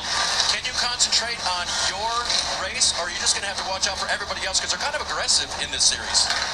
They're very aggressive. Well, it's hard to say. need the speed to fight. So I think in the fast stage, like you want the speed still when you're missing the speed. I mean, I know exactly after the qualify where I missed, so fast I fix this, and then I will join the game. Well, you guys know this. He is a bad man behind the wheel of a race car. Doesn't have another World Endurance Championship race for about a month, so this will satisfy his need for speed for now. We'll watch how he does tomorrow. Yeah, third 2311 entry, two-time winner at Daytona. He's been in the F1 field. He's won Le Mans. More than just a driver, he's a principal at the team as well. And Dale, you and I have seen it down at the Rolex. This is not a name I recognized. And back in 2019, this race, we were there covering it in the pouring down rain, and in the middle of the night, it was clear that he had pace for pace. Doesn't say a lot on the radio, stays quiet, super focused, and his just raw speed in that, I mean, it's unbelievable. It was a second faster than some of the cars in the field he was racing against at 3 in the morning. Yeah, he's a freak, and I think that, you know, once this race gets started tomorrow, he's going to learn quickly. He's going to have the pace, he'll have winning pace at the end of the race. I think what he's most concerned about is things that he's not typically doing in the sports car world, and that's pit road speed. He has a limiter, a pit road limiter, mashes the button to hold pit road speed in all the other cars that he raced in his life. In NASCAR, you don't have that. So he talked to us, all of us, the other day and said, hey, it's the small things that I'm worried about, the rules that I may not know or be aware of, and just getting on and off pit road and having a great smooth pit stop. I think the pace on the racetrack from all the drivers that we have here that are, with international drivers from all around the world that have come to race with us at Indy, I think they'll all find the speed, and they've already shown that some this week. It's just those little things that are a nuance to just NASCAR that could make a difference in their day. Again, that's Kamui Kobayashi. Watching this Xfinity Series race, you see 2311 on the breast of his shirts. The car's out on the track now, getting a feel for how wet the racetrack is. Marty, have we heard a lot on the radio from what we're hearing from the drivers? Well, look at that shot right there. I mean, the track drying up in spots. There are a number of teams, including Sam Mayer, A.J. Allmendinger. They've talked about coming down pit road and not even taking the green with the rain tires. But, Steve, I go back to practice this morning, and Justin Allgaier, who spun out with the slick tires on, and I don't know, it looks way too wet for me to make that decision, but there are at least a number of teams considering it. Their sweeper trucks on pit road right now, so they can't pit right now. But when pit road is open, would you be willing to take that risk? I mean, just looking at that shot, way too wet in my opinion. If the driver's all for it, I'm all for it. Be aggressive.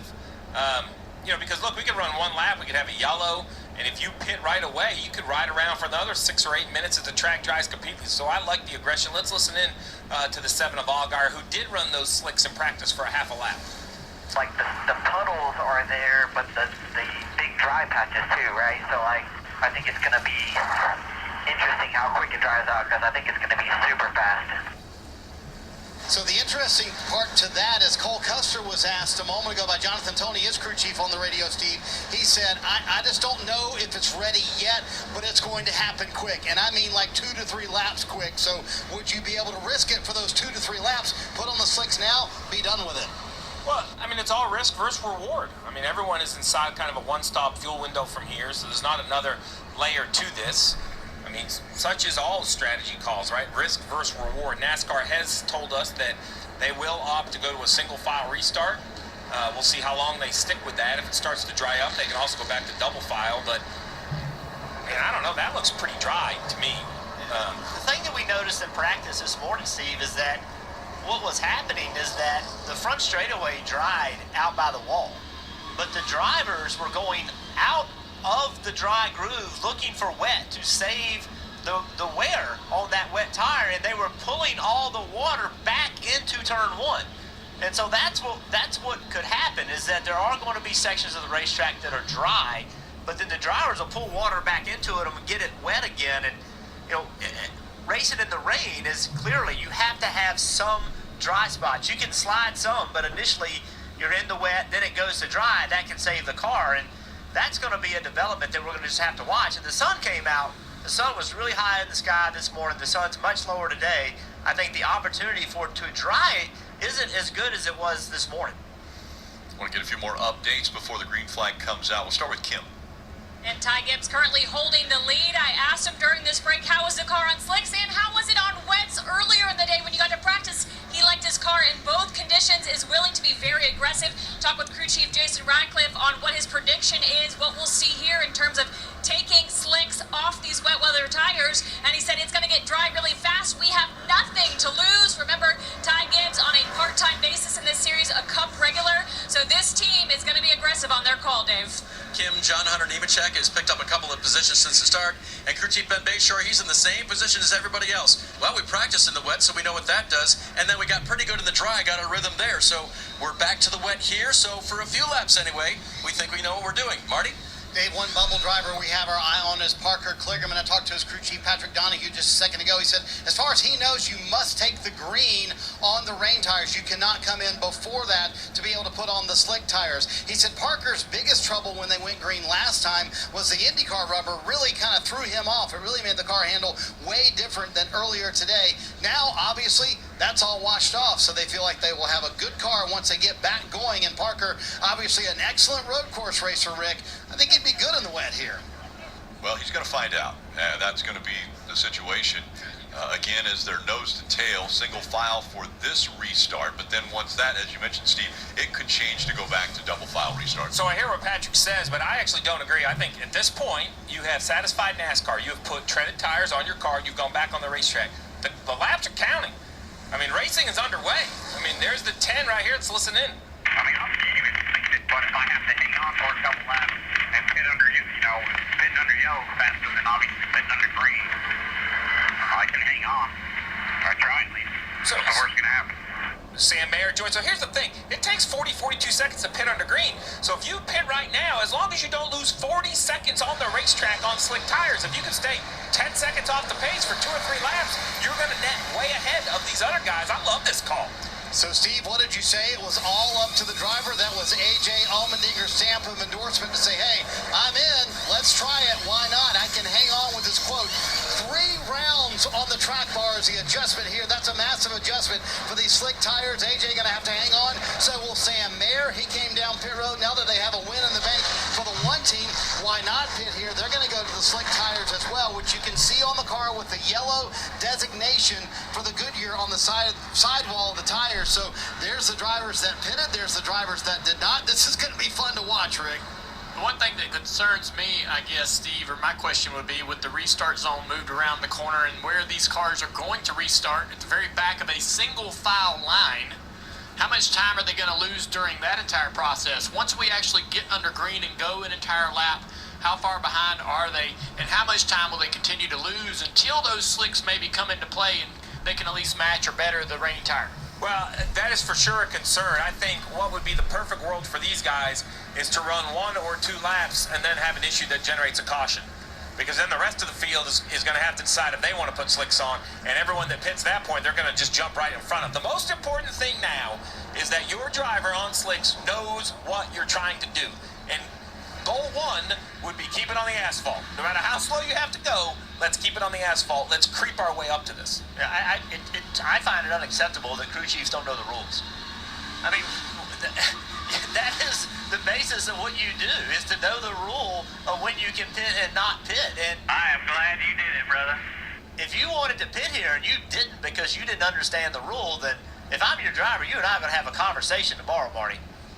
Well, the interesting thing, A.J. Allmendinger, as he was going down pit road very slowly, very carefully, told Chris Rice, he said, "This is on me. It's either going to be dumb or really good. We're about to find out."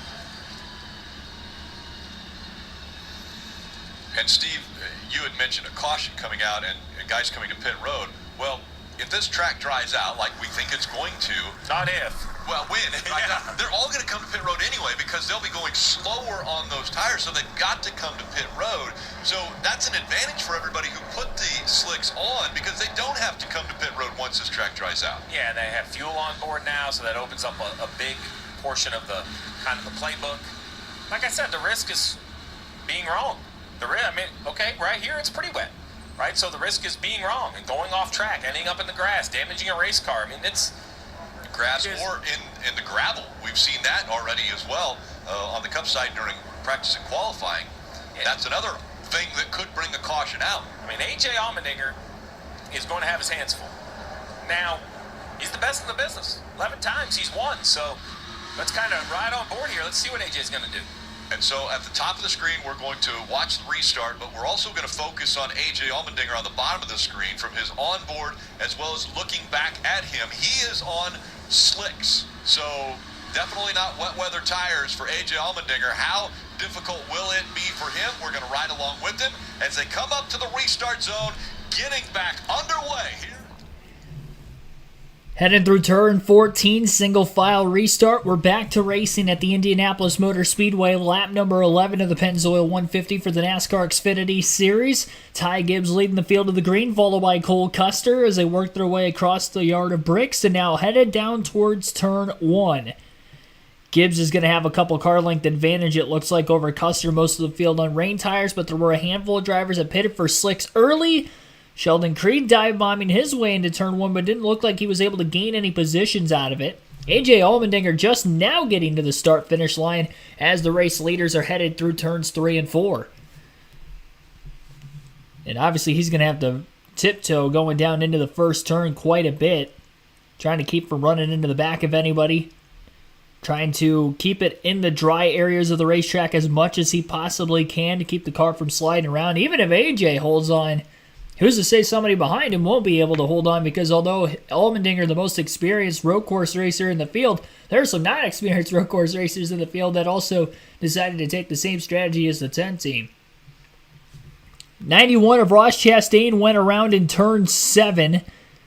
We continue to stay green. He is rolling back in the right direction, so we will not have a caution. I didn't see how that took place, but he was sitting sideways in the middle of the corner. Stayed on the asphalt, never ended up in the grass, so that was good. Didn't have to worry about getting stuck, especially with how wet that grass would probably be after the passing storm that had just gone through in the last hour. Showing a replay of the Chastain incident. And definitely got clipped from behind, and it was the 24 car that got into the back of Chastain. And there's quite a bit of damage on that right front fender on the 24 as well. He is headed to pit road. He definitely got into the 91 quite significantly. Gibbs has led the first 2 laps now following the restart. John Hunter Nemechek making a pass on Austin Hill for 4th place. Nemechek hasn't ran as well as he probably would have liked on some of these road course races this season. Maybe been the Achilles heel for that 20 team. Needs a solid run today as he comes in tied for the regular season points lead with Austin Hill. Although Hill has not been that much better on the road courses than Nemechek. And in fact, Nemechek currently 1 spot ahead of Hill on the racetrack.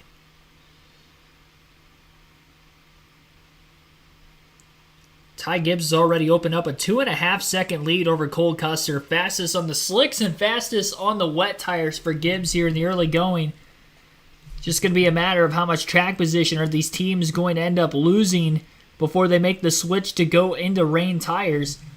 Lap time wise, that last lap, A.J. Allmendinger ran a 105.548. That was about 12 seconds slower of a lap than what Ty Gibbs on the rain tires just ran. So it might be a little bit yet before AJ is able to cycle back into the lead once these leaders pit. And he might not even cycle to the lead, depending, of course, on how much time he ends up losing. Although he's trying to take care of his car and not push extremely hard, he still can't afford to lose too much time. He's already 28.9 seconds off the race lead. Make that 31.3 seconds off the race lead as of the start-finish line that last time by. Again, he is very, very slow. Lap time has picked up a little bit, but not by much. 8 seconds slower than Gibbs the last lap for A.J. Allmendinger on slicks versus the rain tires. So a lot of these teams are thinking maybe it was only going to be 2 to 3 laps that they were going to be able to run on the rain tires, but looking at the lap times, I think it's going to be a little bit longer than 2 to 3 laps. There are definitely some very, very slick portions of this racetrack. I think the Esses is where Allmendinger is probably losing quite a bit of time yet. And some of those finishing corners, turns 12 through 14 as well, look very damp as there's some puddling that is still going on in that area of the track. The main straightaway up near the wall is fine, but off the exit of turn 14, it's going to be slick trying to get up there.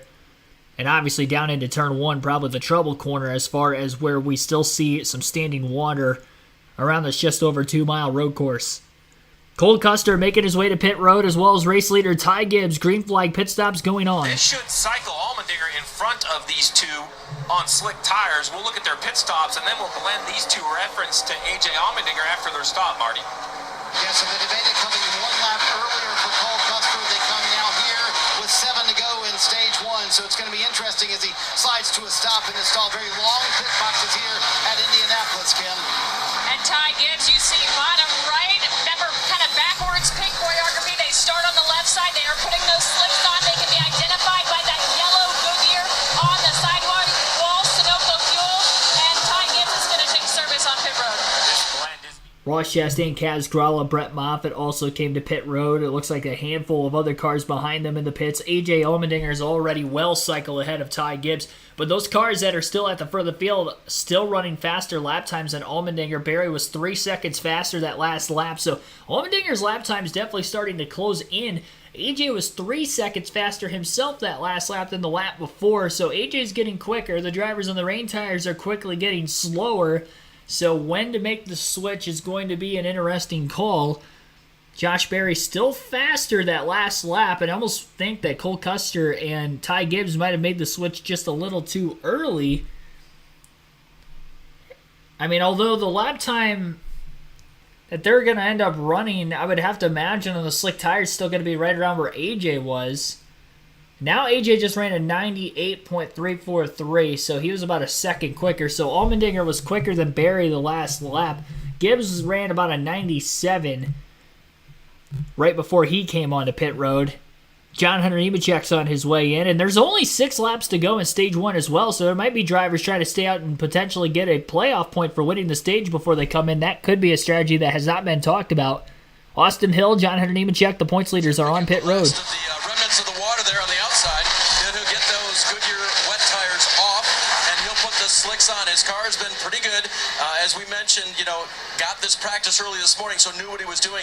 Now wants to get back to that dry setup that was working for him in the sunshine. Kim? You see bottom right, that's Austin Hill making his stop for the slick tires. They felt good about the car, weren't overly concerned about that left front damage that he sustained earlier in the race. So right now, just putting on slicks for Austin Hill. And a reminder... 5 laps to go at the end of stage 1, and again, no stage cautions during the stage ends for this weekend's road course racing for both the Xfinity and the Cup Series at Indianapolis. Josh Berry continues to lead. It'll be interesting if he comes into the pits this time. But as of right now, he is out in front, still on rain tires. A.J. Allmendinger last time by scored in 11th. Although some of those drivers that were scored ahead of him have already hit pit road. There's only a few drivers that have not yet made a pit stop. Side-by-side commercial break right now on the USA Network. We'll go through the top 10 in the running order currently. Josh Berry is your race leader by 0.7 of a second over Daniel Hemrick in second. Sheldon Creed is in third place, 1.5 seconds off the lead. Parker Kligerman, 2.3 seconds back in fourth. And Riley Herbst is in fifth, 2.8 seconds off the lead. Sheldon Creed now on pit road is 12.6 seconds back. John Hunter Nemechek is 11.2 seconds off the lead as he was on pit road the last lap. Austin Hill, 13.5 seconds off the lead. Sammy Smith, 16.9 seconds off the lead in ninth. And Brandon Jones is scored in 10, 20.9 seconds off the lead. But some of those intervals skewed because they are either currently on pit road or just working their way off of the pits as the timing and scoring went by that last time. Daniel Hemrick is the race leader as he has gotten by Josh Berry on the racetrack. Both still out there on rain tires, so Berry losing a little bit of time, not quite as quick in the wet. Parker Kligerman looking to get by Berry as well now through turns 3 and 4, and he does. So Hemrick makes a pass for the lead. Kligerman now up to second, passing Berry. Kligerman might stay out to get stage points here. I don't think that Kligerman, although he is in a position where he could have a good finish going on the other strategy, he's going to lose a lot of track position trying to do this, but if he can capitalize and get a stage win, or even finish second where he's running right now in the stage, that could be huge for the 48, who is only 18 points behind Sheldon Creed for that final spot. as a result, Creed is in 6th and still on the racetrack as well. He's the last of those that have already, or the last of those that are on the racetrack on the rain tires, and the driver's on slicks just a few seconds behind the two. Creed is about 12 seconds behind where Daniel Hemrick is at on the racetrack, as well as, of course, Parker Kligerman, who's a second and a half behind the 11 of Hemrick as well. And it looked like there was a little bit of a hiccup there by Josh Berry that almost costed him another spot, as his teammate Justin Allgaier now going to battle for third. Riley Herbst is coming into the pits. He's got a slower car right in front of him as he runs into the back of the 38 in the pit entrance lane. I think the 38 car was just kind of going a little too slow, and Herbst carried a lot of speed right into the back of him, and you got to hope that that didn't hurt the nose of the 98 too much. But he definitely made significant contact there. I think he was just trying to get the 38 car to go, honestly. I don't think he was sliding into the back of him at all. 38 probably not knowing exactly how wet the pit entrance lane was. So going at a much slower speed than Herbst was in that tight corner with the pit wall on the inside and the outside. Very narrow, of course. Very single lane. On top of an already tight pit lane in width at Indianapolis as it is. And Allgaier, of course, trying to catch up in the regular season standings to both Austin Hill and John Hunter Nemechek. Nemechek and Hill are 19th and 20th, so they are not looking like they are going to get stage points the way things run right now with just a few laps to go in this first stage. And Allgaier now up to the third place position, or at least battling for third, could get 8 points. He was 34 points back of Hill and Nemechek for the standings. By no means is he a guaranteed lock to not win this regular season championship. He still mathematically has a chance, and remember, there's a couple extra races left in the Xfinity Series season compared to what we have left yet in the Cup Series. 2 extra races to try to catch him.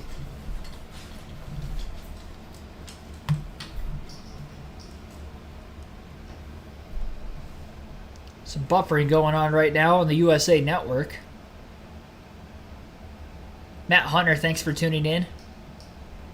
Godzilla Legendary 2078, welcome to the stream as well. Derek Booth, thanks for watching. Regine Huddleston.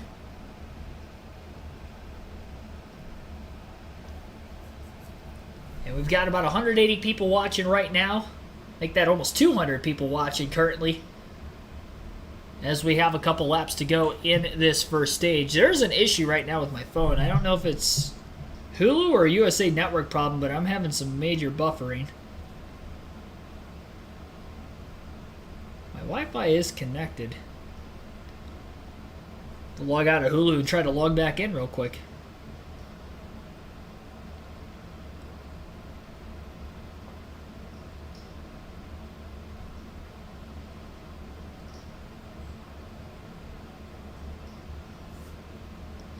Yeah, let me know in the chat, for those of you that are actually watching the race and watching the stream, if you guys are having any problems, because I think I'm like stuck right now.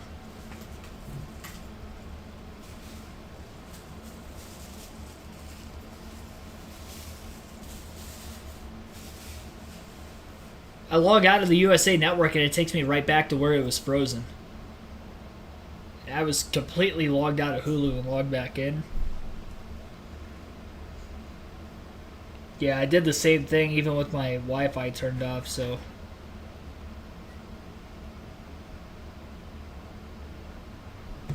Oh, there we go. Yeah, it keeps freezing up on me.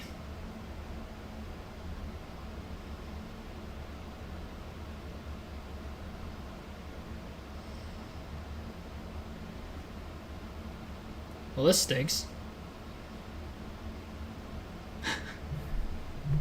Come on, man.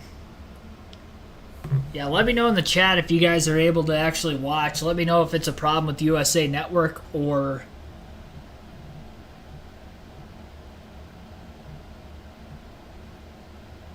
if it's just me. The race is frozen on my phone.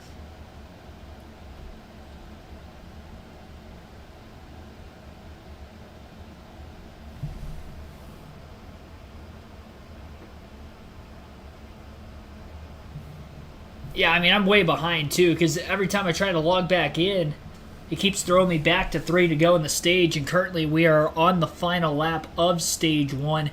Looks like AJ Allmendinger has gotten back to the race lead for the time being, which is unfortunate because it seems as if he has either caught the drivers who are still on the rain tires or those drivers are just now pitting. I'm not entirely sure exactly what strategy kind of came into play there. I'm going to assume that AJ Allmendinger caught them on speed. There were definitely some drivers in there trying to stay out and get the stage points. Sam Mayer pitted the same lap as Allmendinger. He has cycled to second, but he's almost 6 seconds behind AJ. This is what Allmendinger needed to get the track position on Ty Gibbs if we do somehow stay green all the way to the end of this race. Because Ty Gibbs is 17 seconds behind AJ as of that last time at the line, and that was because he had ran 2 laps on rain tires before he pitted, and those 2 laps having to put down faster lap times than AJ, but he couldn't gap him enough that by the time he came onto pit road during green flag conditions, made a 4-tire stop, topped off on fuel, and got out and away. Still in a situation where they're not going to be able to make it. Mammorat Horn, thanks for tuning in.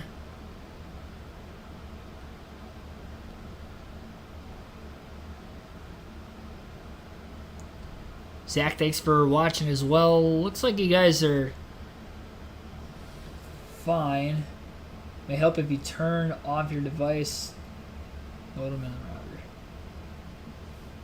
I'm going to have to restart my phone. I apologize. Having some technical difficulties. Trying to watch the race. Following the live leaderboard at least.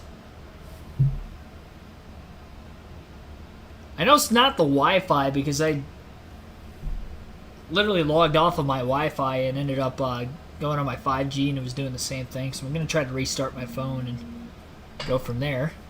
I've had issues with my laptop on these live streams before. I've never had an issue with my phone.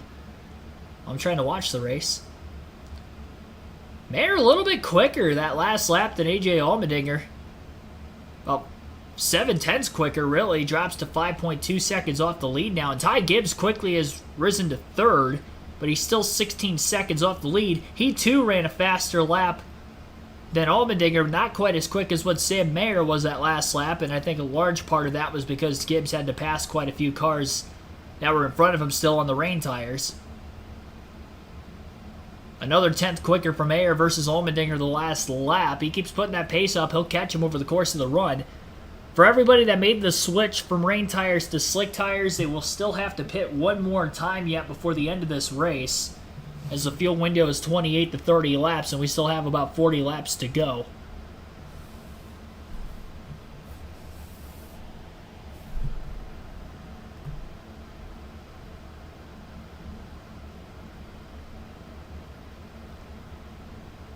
A lot of smoke coming out of the 92. Squeaky toy for good. It's like a stress ball that squeaks.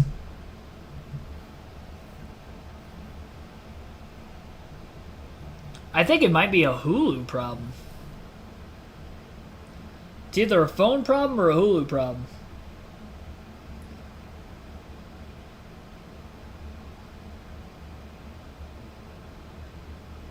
Wow. Yeah, I mean, I tried restarting my phone and it keeps taking me back to the same spot. Kind of curious to go into a different channel. They got the Braves and the Mets game on Fox right now. I'm going to go to that, see if it freezes too.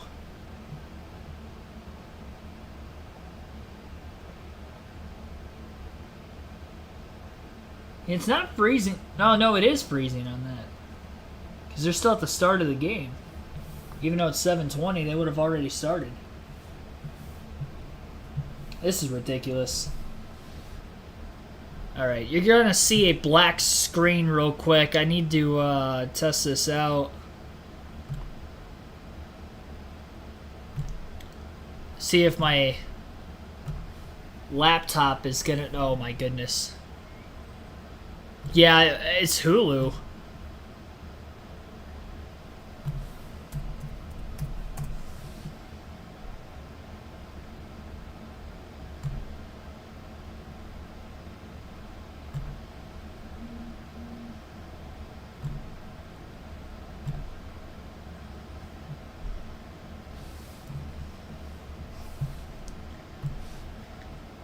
Oh boy.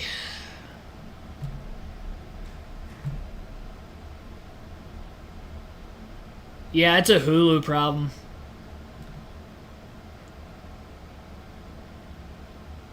I have the race on my laptop right now, and it's still sending me back to 3 laps to go in stage 1.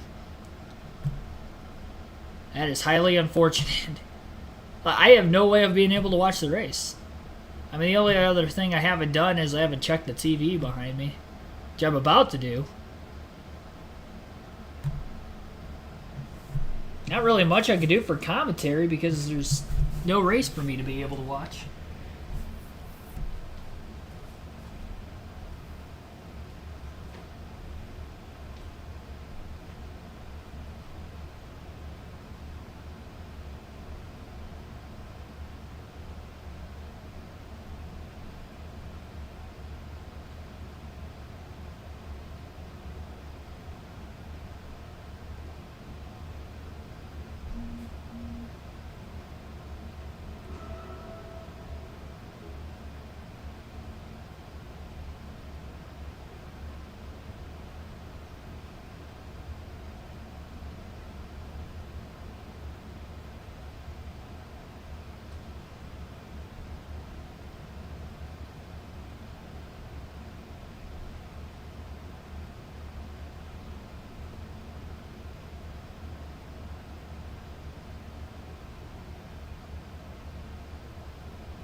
Yeah, it's a Hulu problem.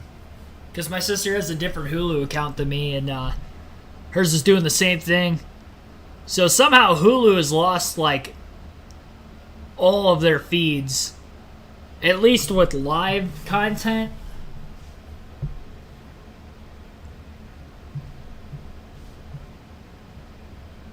Let's see here.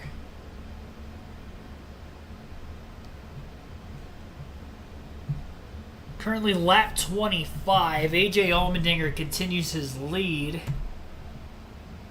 But I have no way of being able to watch this race anymore for some reason. Hulu has gone out. I watch all my live sports and stuff on Hulu. And it was working fine. I mean, I've never had an issue with Hulu before. I thought it was my phone for a second. Restarted my phone, my laptop, and then my TV, which is on a completely different account than what my laptop and my phone are on, are all still doing the same thing. Which is, whatever time it was at 3 laps to go in the stage, which is when it froze on my end, is about the time that it's frozen for every other channel. The Atlanta Braves and New York Mets Major League Baseball game is frozen before first pitch. It looks like, and obviously their game has started already. So that freezes. What else is on? I mean, they have Wheel of Fortune on WTOL 11, my local CBS affiliate. I want to see what that does.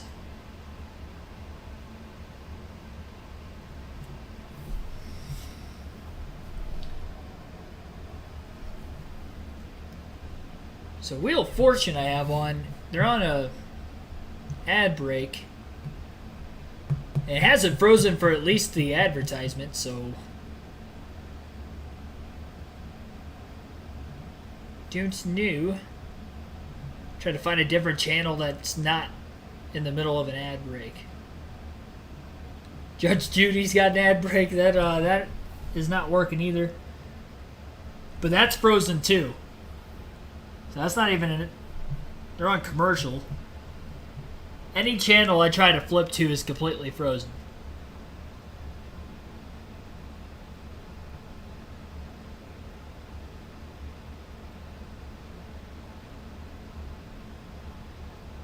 Except for Wheel of Fortune for some reason. Why is Wheel of Fortune working and no other channel's working? This is stupid.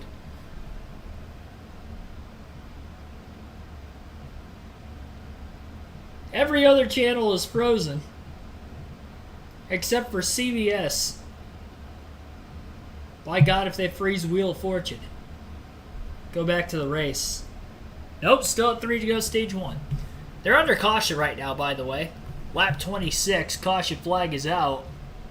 Not sure what for. It's the second caution of the day. The first yellow was on lap 6 for Lightning. And this is our second caution now. 35 laps to go in the race. AJ Allmendinger still the race leader. We have a live leaderboard I can look at, but I unfortunately am not able to actually watch the race. I appreciate everybody that has stayed tuned so far. I apologize for the technical difficulties, but no more Vanna White contract issues. What, Vanna White's not on Wheel of Fortune anymore?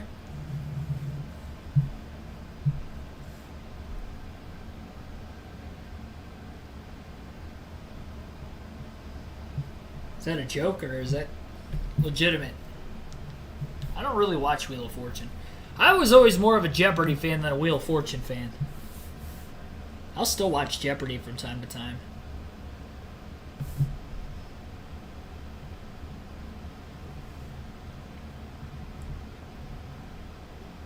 Wheel of Fortune's, I feel like it's too much of a game of luck.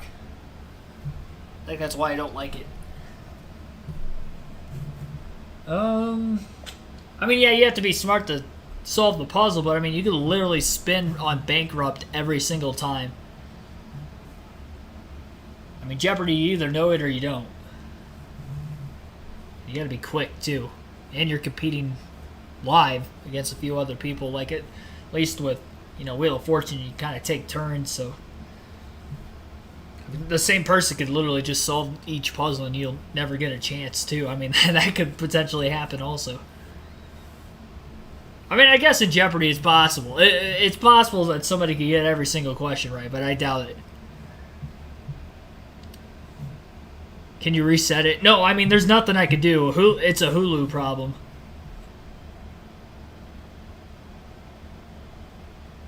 There's nothing I could do to reset anything. It's not my internet because the stream is still running perfectly fine. I've had no issues losing connection with my stream. There's been no lagging issues, so I know it's not my internet. I've tried just using the 5G and not my Wi-Fi, which I have pretty good connection still. And it was doing the same thing. It literally, it takes me to 3 laps to go in the stage.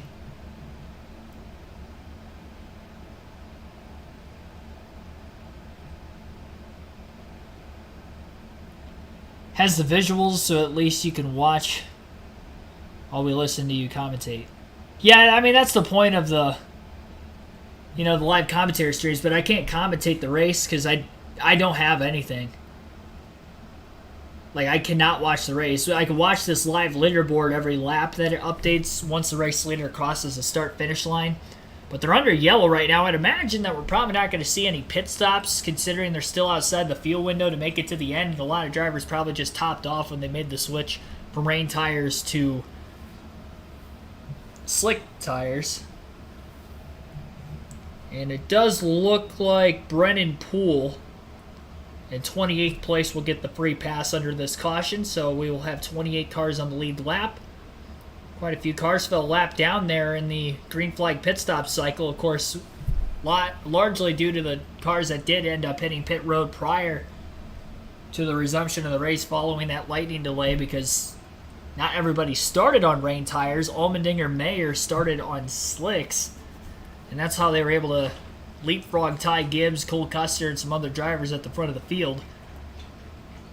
But Gibbs clearly has the fastest car, at least through the first stage, and we will see if he can pass Mayer and Allmendinger no problem and look to try to pull away once again.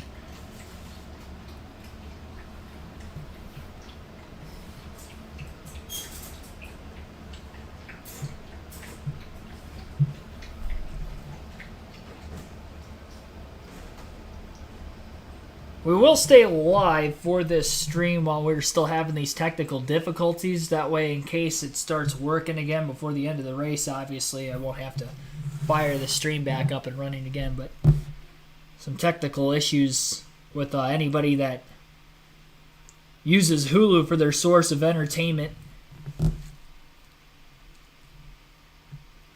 Gonna go onto Twitter and see if there's anything updated. I don't even know who owns it or runs Hulu.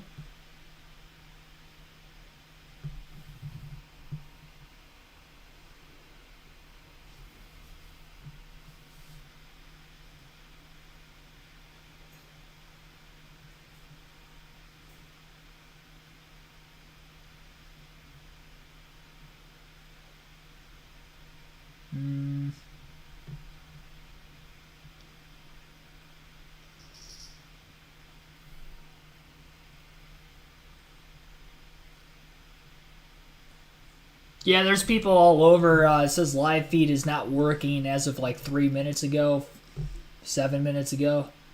Fix the Eagles game. Somebody's probably trying to watch the Eagles game and it probably froze on them too. So there's definitely a technical issue going on with Hulu right now that has knocked out any race coverage. I have no other way of being able to watch the race. If it was on a local NBC affiliate, well, we don't even have an antenna here anyway, so I guess that wouldn't matter. But the race is on cable anyway, so I mean, even if I did have an antenna, it wouldn't matter. Tomorrow's race is on NBC, so that'd be a different story. We can get local channels. They just can't get cable. Gary Williams, thanks for popping into the stream. Appreciate everybody watching. Our goal's still going to be 100 likes. It's going to be tough to get there with the issues we are having right now. We're going to take a quick ad break. I haven't ran any ads yet. And then we will... I'll do what I can to try to describe the race based off of how things are looking statistically, but no visuals for me, at least for the time being right now. You're listening to the Pennzoil 150 KRC at the Indianapolis Motor Speedway for the NASCAR Xfinity Series.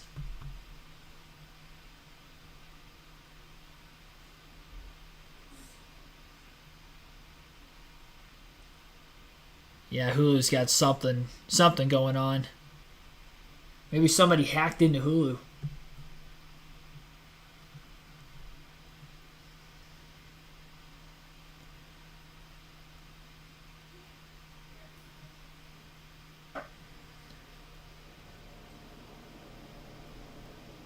Can you not watch another streamer or do it that way?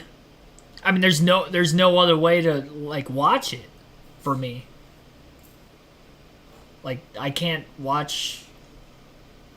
I don't know. Is it on NBC Sports app? Give me a second. I don't even think I have the NBC Sports app on this phone. It might be on the NBC Sports app. Give me a second. The race isn't on Peacock either by chance, is it? Because I do have Peacock. I think they only have the main NBC races on Peacock. I don't think they have the USA Network races there. I'm going to try to find it on NBC Sports app, see if I can watch it there. I think I have to log into my provider, though, so if Hulu's down still, it still wouldn't matter. I don't think I'd be able to watch.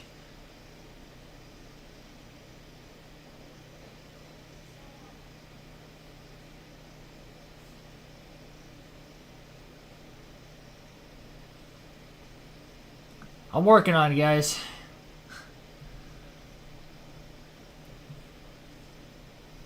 It's making me fill out a bunch of stuff.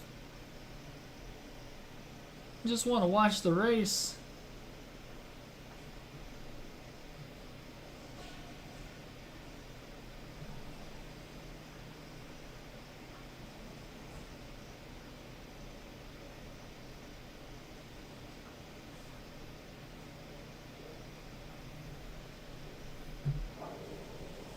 You are all set.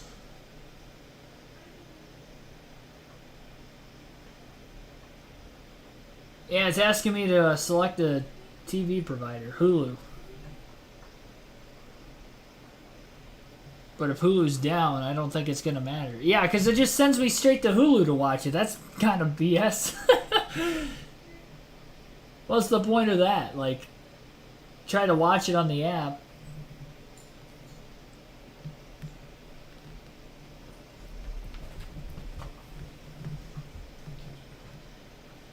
This might even be more delayed than what it would have been otherwise. Alright, so currently there's a Gran Turismo commercial going on right now. Is that accurate? I might have something. I didn't realize NBC Sports app might have had the had that. I didn't see anybody mention it in the chat either, so apparently nobody watches the races on the NBC Sports Network. Coverage will resume shortly, hopefully. So, sucks for anybody that's got Hulu right now, I guess, including me. I guess we didn't miss too much of the race. 9 laps, 10 laps, 11 laps. I think it was lap 18. 3 to go in the stage. They were coming to the line for 2 to go in stage 1 when it cut out. AJ Allmendinger did win the first stage, it appeared. And I'm not sure what the caution was for. Looks like the 53 car stopped turn 17. There's only 14 turns on the road course, so I'm not sure where turn 17 is. But that's what it says on the raw feed. That's hilarious. And I mean, the oval obviously only has 4 turns, so that's tough to gauge too.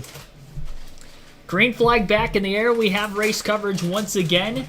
Double file restart. The last restart in the wet tires was single file. A lot of 2 and 3 wide racing down the main straightaways that worked their way into turn 1. Sam Mayer and Cole Custer side by side for the lead. Field zipping from 170 miles an hour down to about 50 to make that hard 90-degree right-handed flat corner. Still 2x2 at the front of the field is Mayer as he will overtake Cole Custer for the lead. Turn 3 clears him. Custer quickly back in line in front of the 7 of Allgaier, who's trying to make a pass now for second. Brett Moffitt up into the top 5 right behind AJ Allmendinger in 4th. And right on the edge of the fuel window to make it to the end of the race from this last restart probably caused for some drivers to pit. Some may not have, unaware exactly who pitted, who did not. I'd imagine Allmendinger and Gibbs, who were 1st and 3rd, did pit considering they were outside the top 5 for the restart. Few drivers would have stayed out, though, that know for a fact that we will have to see them hit pit road one more time before the end of the race. Everybody on slick tires now. They all changed before the end of stage 1 from the wet tires to the slicks. Cole Custer staying in front of AJ Allmendinger for the time being. Justin Allgaier just got passed by AJ Allmendinger, who's on slightly fresher slick tires. AJ going to work, trying to get by Custer for second, not allowing Sam Mayer to try to pull away by too much. Mayer won just 2 weeks ago at Road America, his first career win on a road course too. So we will see what he can do on a road course here today. He has been running very solidly, stayed out of trouble, top 10 most of the day. A lot of stage points in that first stage, finishing second behind Allmendinger. And now, of course, is currently leading. So your top 10 following this restart with 9 laps to go in stage 2. Mayer leads, Custer 2nd, Allmendinger 3rd, Allgaier 4th, Brett Moffitt 5th, Ty Gibbs in 6th, Barry 7th, Creed 8th, Riley Herbst 9th, and Austin Hill is in 10th. Allmendinger through turn 4 will make his way to 2nd as he gets by Cole Custer for position. Mostly single file through turn 4 further back in the field. Ty Gibbs is still stagnated in 5th as he just passed Brett Moffitt now for a spot.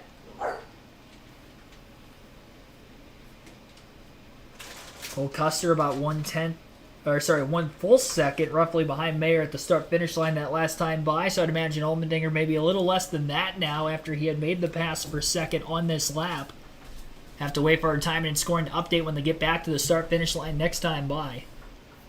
If you're just tuning back in, again, I do have the race available on the NBC Sports app. It might be more delayed than what Hulu is. I am honestly unaware on whether it is or not. Maybe it's actually quicker. Who knows?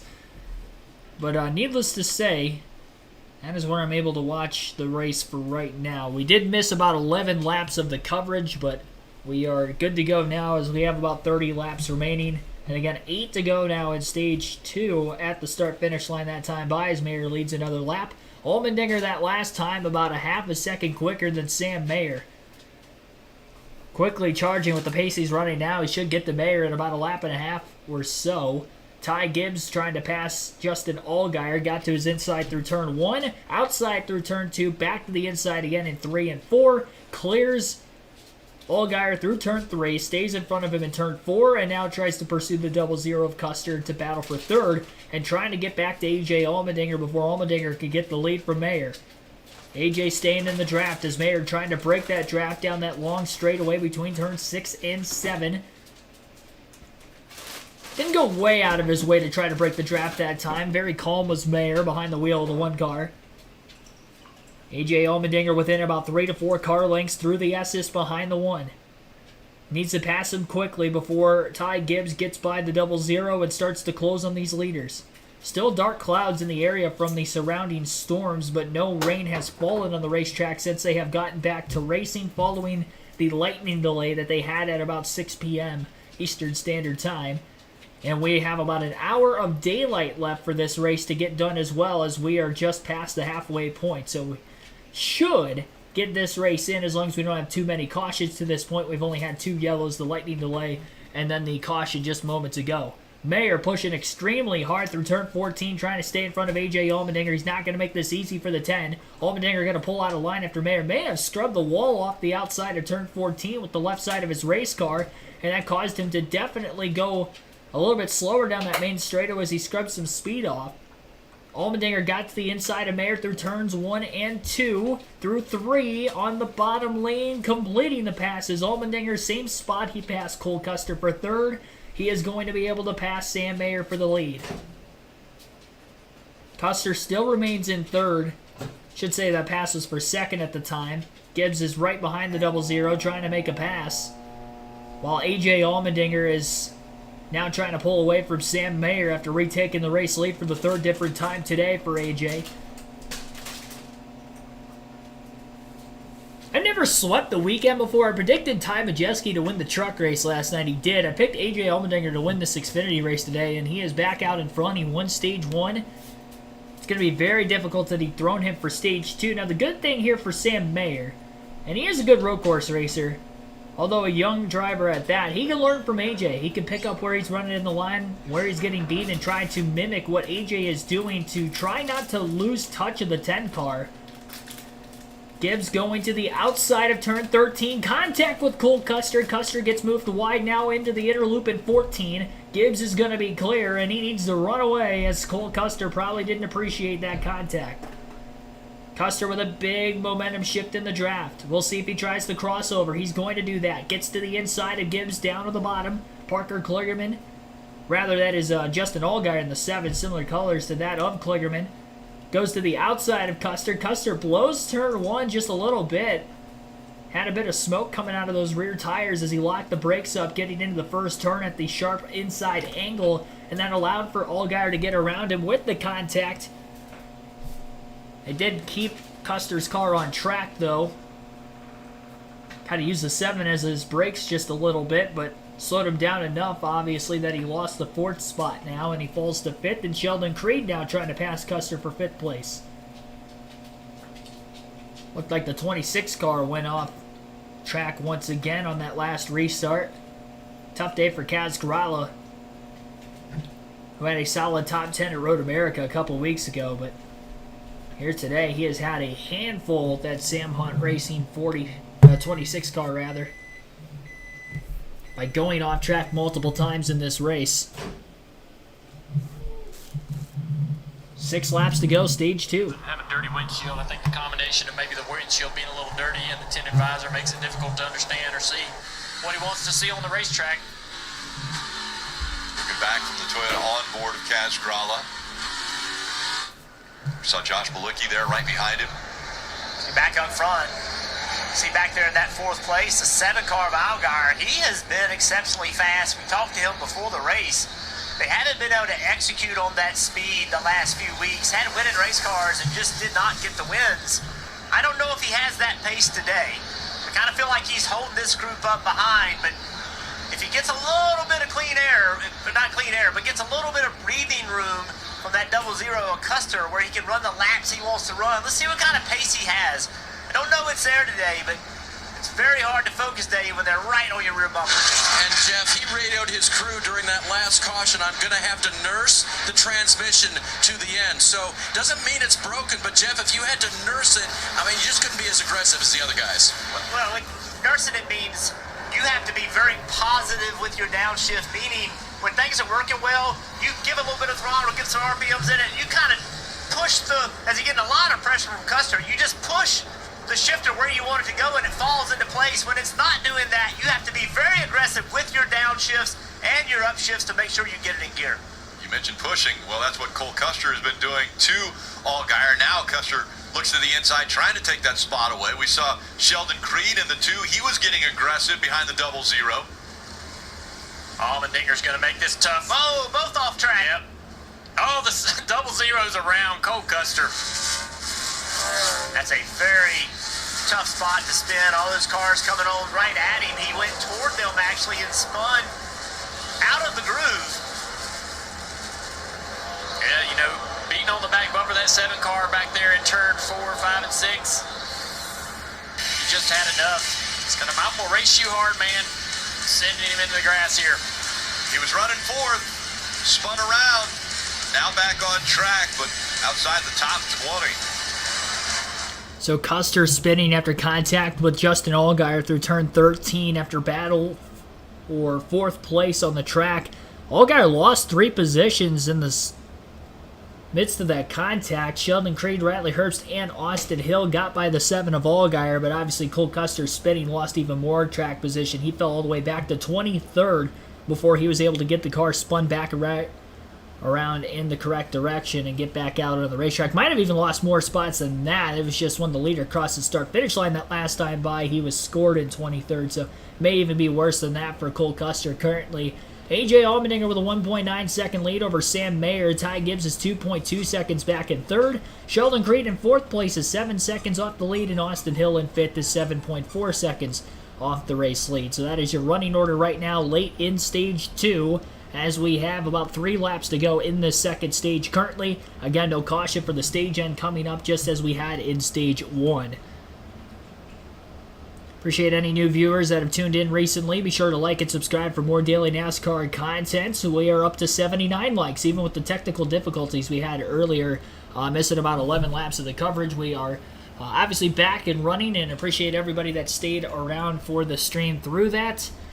And we're getting our regularly scheduled programming here to the end. Parker Kligerman is actually in 30th place right now, 1 lap down. Not sure what happened to Parker. I don't know if that was during that 11-lap stint where I wasn't able to watch, but he is now in 30th. So something has happened to the 48 car. And he is a lap down as a result. First car lap down. And he came into this race just below the cutoff line to Sheldon Creed. He was 18 points behind him. Creed is sitting in 4th, and Kligerman did have stage points at Stage 1 with staying out on the rain tires longer than anybody else to get those stage points. But it has put him back in traffic. I almost wonder if that is why he is a lap down. Again, that was the point of the race I missed. Right as they were coming to get 2 to go in the stage was where got cut off for me. So I think what might have happened is he stayed out just so long on those old tires that he ended up losing a lap by the time he made his green flag pit stop. And then we had the caution, obviously, recently, and he didn't get the free pass. A 6-car Brendan Poole got it, and now he's still a lap down. So that might be what happened to Parker Kligerman. You guys will have to let me know in the chat for those of you that had mentioned something about it. Cameron Chiza, thanks for tuning in. Hulu is down. Charges all the way for money. Can't watch the race. Yeah, that's unfortunate. actually have Hulu, was watching the race. That's exactly why I couldn't commentate the race for about 11 laps. I logged onto the NBC Sports app. So if you're looking for an avenue to potentially still watch the race as well as watching this live stream, you can go on the NBC Sports app. You'll have to log into your Hulu through the app, but you can actually watch the race on the NBC Sports app, so that's how I'm able to watch it right now, despite the conflictions that Hulu's streaming platform is having. Oh, a little contact during the commercial break between Daniel Hemrick and John Hunter Nemechek. Hemrick had overcooked turn 1, slid up into the 20, and then in the midst of him spinning and trying to get out of the way, Nemechek kept running into the back of him and lost a lot of track position there as far as their interval versus everybody that was just in front of them. They lost a lot of time. Chandler Smith also passed both cars for position. They're still in the top 10. Hemrick in 8th, Nemechek in 9th. But there is a right front fender rub now on the 20 of Nemechek after he got into the rear corner panel of the 11. That spun across his front bumper, so Nemechek may have to pit to pull the fender out, which is not going to be good. It's going to cost him a lot of time. He's going to stay on one more lap. Coming up on 1 lap to go in Stage 2. And as a result of us getting to the final lap of the stage, Nemechek is still in position to get stage points if he can make this 1 more lap. Now, he's going to actually technically have to go 2 laps because he's going to have to get back to the start-finish line, make another lap, and then pit. So hopefully that right front tire holds up long enough and we don't see an incident as a result. Collie cars side by side into turn 1 for position. Hemrick trying to get that spot back on Chandler Smith that he lost after spinning in turn 1 about a lap or 2 ago. Hemrick all over the back of the 16, moving him up out of the way multiple times, blows the corner, and he is all up the inside of Chandler Smith as they make contact. Nemechek able to pull those two back in just a little bit more. Now they're nearly 3 wide on the long chute in between 6 and 7. Nemechek gets into the back of the 11, moves him up out of the way. Forces a bit wide, and Nemechek is going to actually get 8th place out of it, and that could be another point for the 20 on the final lap of the stage. He's got to be careful using that right front fender considering the fact it's already bashed in. There's definitely some smoke during certain corners of this racetrack where the tire's rubbing up against the fender on the inside of the race car. It seems to be in the right-handed corners where it is happening the most. So there are more right-handed turns around this track than left-handed, so that could be a problem. Stage 2 in the books. AJ Allmendinger has swept the first 2 stages of today's Xfinity race. Ty Gibbs ends up 2nd, Sam Mayer 3rd. Sheldon Creed 4th, and Riley Herbst rounds out the top 5. Austin Hill in 6th, Chandler Smith 7th, John Hunter Nemechek in 8th, Daniel Hemrick 9th, and Jeremy Clements will round out the top 10, all receiving stage points here in Stage 2. A lot more smoke now pouring out of the right front of Nemechek's race car. We'll see if he pits this time by. Some of these guys are right at the edge of the fuel window of being able to make it to the end from now, as we have about 22 to go as we begin the final stage. Sam Mayer gets the most stage points of any driver today with 17. Daniel Hemrick gets 10 points. Sheldon Creed with 7. Chandler Smith with 7. Parker Kligerman with 7. Riley Herbst with 6. Justin Allgaier with 6. Austin Hill with 5. 4 points for Parker Retzlaff, and John Hunter Nemechek gets 3. So those are only the Xfinity regulars. Obviously, Gibbs and Allmendinger, who both scored a lot of stage points, not on that list because they were racing for a Cup Series points. In fact, both on the bubble of the outside looking in for that Cup Series playoff battle, which will continue more coverage-wise tomorrow during the actual Cup race at Indy. A lot of contact made between the 36 and the 31 through the S's. Retzlaff gets into the left rear corner panel of the 36 car.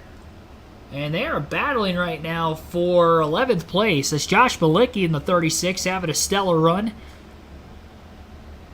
Also had a top 10, if I'm not mistaken, at his home track a couple weeks ago at Road America. Sam Mayer on pit road, so is Chandler Smith. John Hunter Nemechek, Daniel Hemrick are in. Final stops of the day for some of the leaders.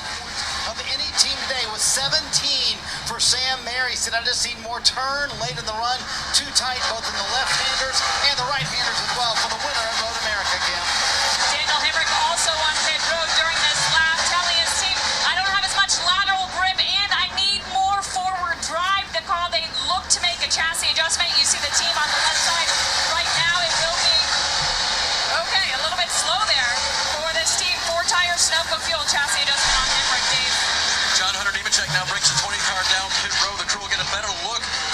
up, having that damage here, see if they do anything for that. Mainly the right front headlight caved in. They will get 4 Goodyear tires and Sunoco fuel, a tear-off, so John Hunter can see better, but no real adjustments for the car right now as he tries to ride it out to the end, try to get another win here, but it's going to be tough. Oh, tire gets away. We saw the fender getting smacked out so that they could try to get some clearance there on the right front. I'd imagine more of the leaders going to be on their way in. Nemechek finally off of pit road. A 22.5 second stop for the 20 team as they had to pull the right front fender out following, of course, the contact between both himself and Daniel Hemrick when Hemrick spun in front of him in turn 1 about 3 to 4 laps before that stop. Riley Herbst from 4th place is now on pit road of the leaders, while the top 3 ahead of him of Allmendinger, Gibbs, and Creed continue to stay out on the racetrack. Gibbs is 3 seconds behind AJ. Sam Mayer, who already pitted, was about 2 seconds behind Allmendinger at the time of his stop, and you wonder if the fresh tires could be enough to capitalize and get to the lead. It's going to be interesting, especially if a caution comes out, which would maybe force some of those guys at the front of the field to pit a little earlier. Getting part of the run was okay, but on the later part of the run, he was losing that old rear lateral grip, so they'll make an adjustment there, possibly just air pressure adjustment for Goodyear tires, Sunoco fuel going on for him, and he'll get that tear off as well. Vision, a big deal now, as it's getting a little bit darker here around the Indianapolis Motor Speedway. As far as I know, Hulu's still down, JP Fan 98. As far as I know, too fast entering pit road for John Hunter Nemechek. And this is only going to hurt him even more than the slow pit stop itself from trying to pull the fender out. Nemechek's on his way back to pit road to serve that drive-through penalty down one of the longer pit roads in NASCAR at a very slow 40 miles per hour. And that's going to cost him even more time. A.J. Allmendinger, your race leader, coming into the pits with second place. Ty Gibbs following him. A.J. Allmendinger has 21 laps to this point. Here he comes down pit road. So there was a bit of a debate here about when they would come down pit road. They saw how critical Goodyear tires were here. So they're going to take on 4 tires here and get the Sunoco fuel they need to the end. They were, again, 6 laps short the last time they pitted, Kim. And it's going to be a battle between A.J. Allmendinger pit road and Ty Gibbs. Makes a stop in his box. He didn't have any complaints in terms of that car. It has been rock solid all day long. 4 tires is the call. Sunoco fuel for Ty Gibbs finishing service on this end of pit road. Gibbs out and away. There's one car stalled on the racetrack, the 34 of Andre Castro. Looks like right around turn 1. May have went a bit wide. And it looked like he was having actually some sort of a mechanical issue as he was kind of drifting all the way down the front straightaway. It's like the right rear tire was about to come off the race car. So Andre Castro stalled out. The right rear tire looked to be coming loose. Big moment on pit road. Ty Gibbs wins the race out of the pits on A.J. Allmendinger. He was 3 seconds behind A.J. when the green flag pit stops took place. But 3 seconds, for whatever reason, was cost on pit road by the 10, and now Gibbs has gotten out in front of him, and Gibbs was faster when he was out in front earlier, and we'll see if he can take control now. Very slow stop for the 10, and as that happens, the caution flag is out as well for the 3rd time today, and I believe it is Andre Castro, who was stalled out in turn 1. Castro in turn 1 was stalled. That right rear tire was about to come off, and he's going to need some assistance getting back to pit road. Sheldon Creed on pit road now. I don't know if he made it there before the caution came out or not. Jeremy Clements scored at 2nd. Gibbs and Allmendinger scored 8th and 9th, so there were 8 cars that still had not made their final stop at the time of the caution coming out. And here's Creed into the pits now. Guys, they were not sure at all. They were asking the spotters, did you see, did we make it? There was not a lot of communication to help them out, so they went ahead and pitted in. Remember, he's made up all this ground, a little tight in the left-hander, so he'll get a little adjustment for that.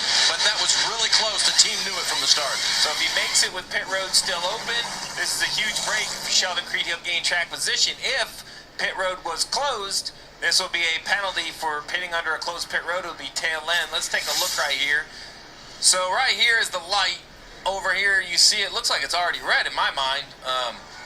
Yeah, I mean, it's not green. It's already red. So you see the yellow flag being waved. I mean, that one's not even very close at all. That one is for sure. Pit road is closed. So the two will start tail end for pitting on a closed pit road. Now, what they could have done is not stopped, rolled through, and there's no penalty. You just blend where you would have. And they do that because, you know, it's kind of a instant reaction. He's pitting. Man, I couldn't just turn left, or I would have been in traffic or couldn't stop the car. So you can proceed through pit road, but they chose to pit.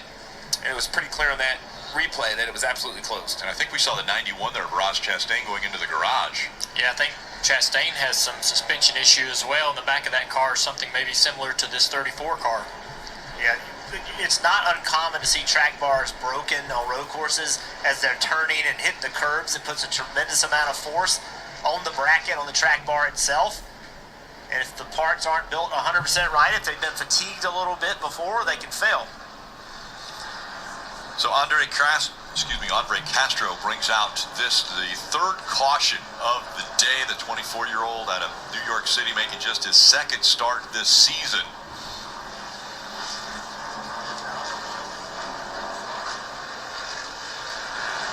The two is going to have to restart at the tail end of the field. Looks like Anthony Alfredo going to get the free pass in the 78 car. He'll be back on the lead lap. He was the first to lap down. Parker Kligerman actually stayed out long enough to get his lap back, and then he could pit under the yellow. So as a result, he is now back on the lead lap at 29th as well. We'll take a quick ad break here. We'll get back to the action under caution for the third time today with 18 laps to go in the Pennzoil 150 at Indianapolis.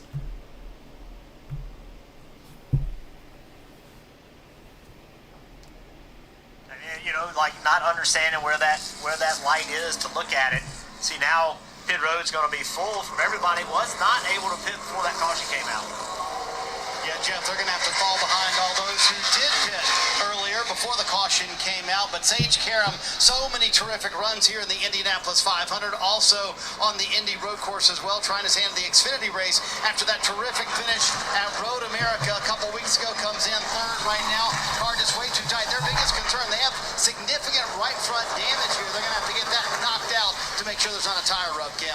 And you see Jerry Clements in the middle there. He told me this morning that he felt like they've had good speed at road courses. They've just faced bad luck. A solid day for them would be a top 15, a top 10 if they get 4 tires snow go fuel, Dave. Parker Retzlaff gives up 4th position, brings the 31 to pit road for Jordan Anderson Racing. He said, I've lost all grip, so the Ford Fresh Goodyear tires, that will help for sure.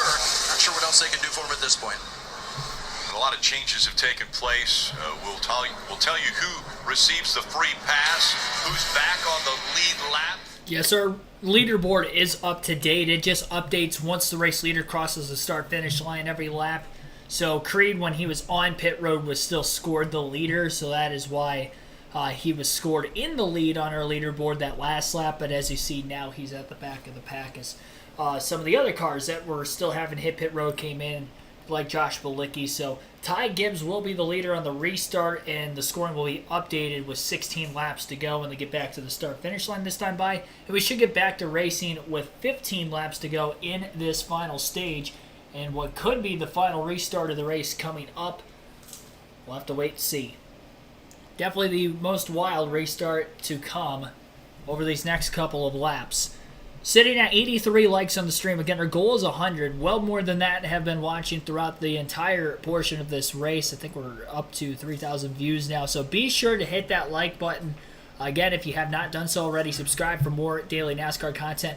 We're at 148 votes in the poll. We'll end that now as Stage 3 just started. AJ Allmendinger wins the poll. 53% of the votes. You think AJ Allmendinger will win out of the 148 casted. Other finished in second place with 22%. Cole Custer with 14%. Ty Gibbs only with 9% of the votes. Allmendinger was my pick, and he is your guys' pick as well. The fans have pulled for the dinger here today as he tries to get back-to-back Xfinity Series wins on the Indy Roval. Still waiting for the field to get back to the start-finish line, and our leaderboard again will update. But Ty Gibbs will be the leader. It'll be him and Allmendinger going toe-to-toe as they did so many times on road courses when they were both running full-time in the Xfinity Series last year, and even part-time when Gibbs was a rookie at the age of 18 when he ran part-time in the Xfinity Series back in 2021. These two dueled a lot on road courses then as well. Definitely their strong suits in these cars. As we got to the end of Stage 2, it is time for the diecast showing once again. Show off a diecast collection, I guess, for my collection during the end of Stage 2 during these live commentary live streams. So today we've got a classic Xfinity Series paint scheme. With this being an Xfinity Series race, it is the 2004 Kevin Harvick Races Chevrolet 21 car for Richard Childress Racing. Definitely a classic paint scheme.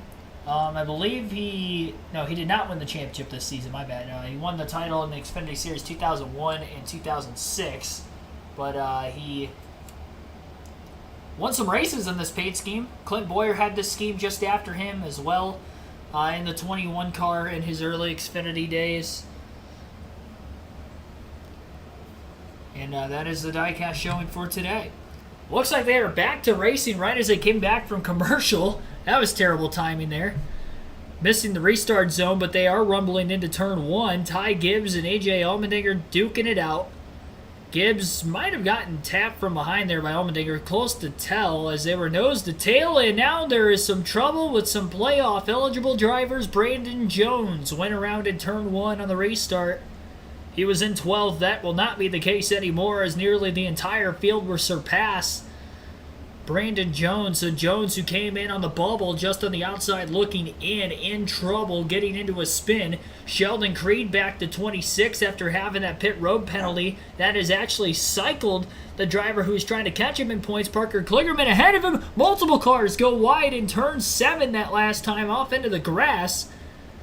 Very quick pan out from that camera angle as they continue the battle for the race lead at the front between Allmendinger and Gibbs. Gibbs driving away through the S's and out through turns 9 and 10. Getting back up into that short chute in oval 1 and 2 before making another harsh right-hander into turn 12. Sam Mayer putting a lot of pressure on Allmendinger as well currently as they battle for second. And the more they battle for second behind Gibbs, the more of a chance Gibbs will have of pulling away. It's like Austin Hill trying to set up and make a move on Justin Allgaier through turn 14. Pulls to the inside of the 7. They'll be door-to-door down the main straightaway. Hill with the side draft pulls away. They'll come back together again. Hill will have the inside lane into turn 1, trying to make the pass for 4th on the number 7 car. Hill is not going to complete the pass in turn 1. Turn 2, he's not going to be able to stay on the door. Allgaier clear, which was big because we've seen a lot of passes on the inside lane of turn 3. But Hill couldn't stay alongside Allgaier for an extra corner, so that had costed both those cars quite a bit of time, considering they were side by side through a few corners as well as that main straightaway, which was the fastest area of the racetrack. Point standings as they run currently scores Sheldon Creed 14 points to the good, ahead of Parker Kligerman in the standings. Looks like there is more damage and contact right around the 24 car, it looks like, of Connor Mosack, who is currently scored in 9th. Cole Custer got to make the pass on him for position. And Mosack had a bit of a tire rub in that right front fender as there was some smoke coming out as he was entering turn 7. It is a sharp paint scheme, by the way. I'll show it again as I'm commentating the race because I kind of had to cut away. They were just coming back for commercial right as they were going green, so I'm sure NBC was probably unaware that they were going to get back to the green flag that quickly. They just had pit road open the lap before, so I'm quite surprised that they ended up actually getting the race back under green as quickly as they did. Parker Kligerman trying to bust through the field right now on this restart as well, trying to get as many positions as he can. I'm sure his crew had already told him, hey, Sheldon Creed's at the back with you now. You can race him head-to-head. Both of those two scoring quite a bit of stage points today. But as a result, had put themselves back in traffic, and now, well, Sheldon Creed actually got out of traffic pretty early there for stage 3, but the pit penalty has put him back.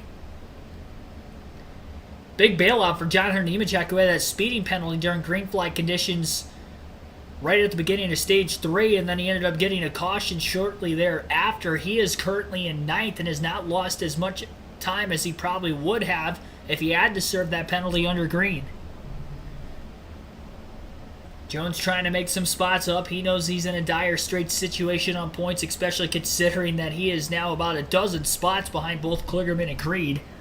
Although he was just in 12th on the restart, and he would have been lined up about 10 spots ahead of him. Considering that Kligerman restarted 22nd, I believe Creed was in 26th on the restart. A couple cars took the free pass as well, so we're at 30 cars in the lead lap.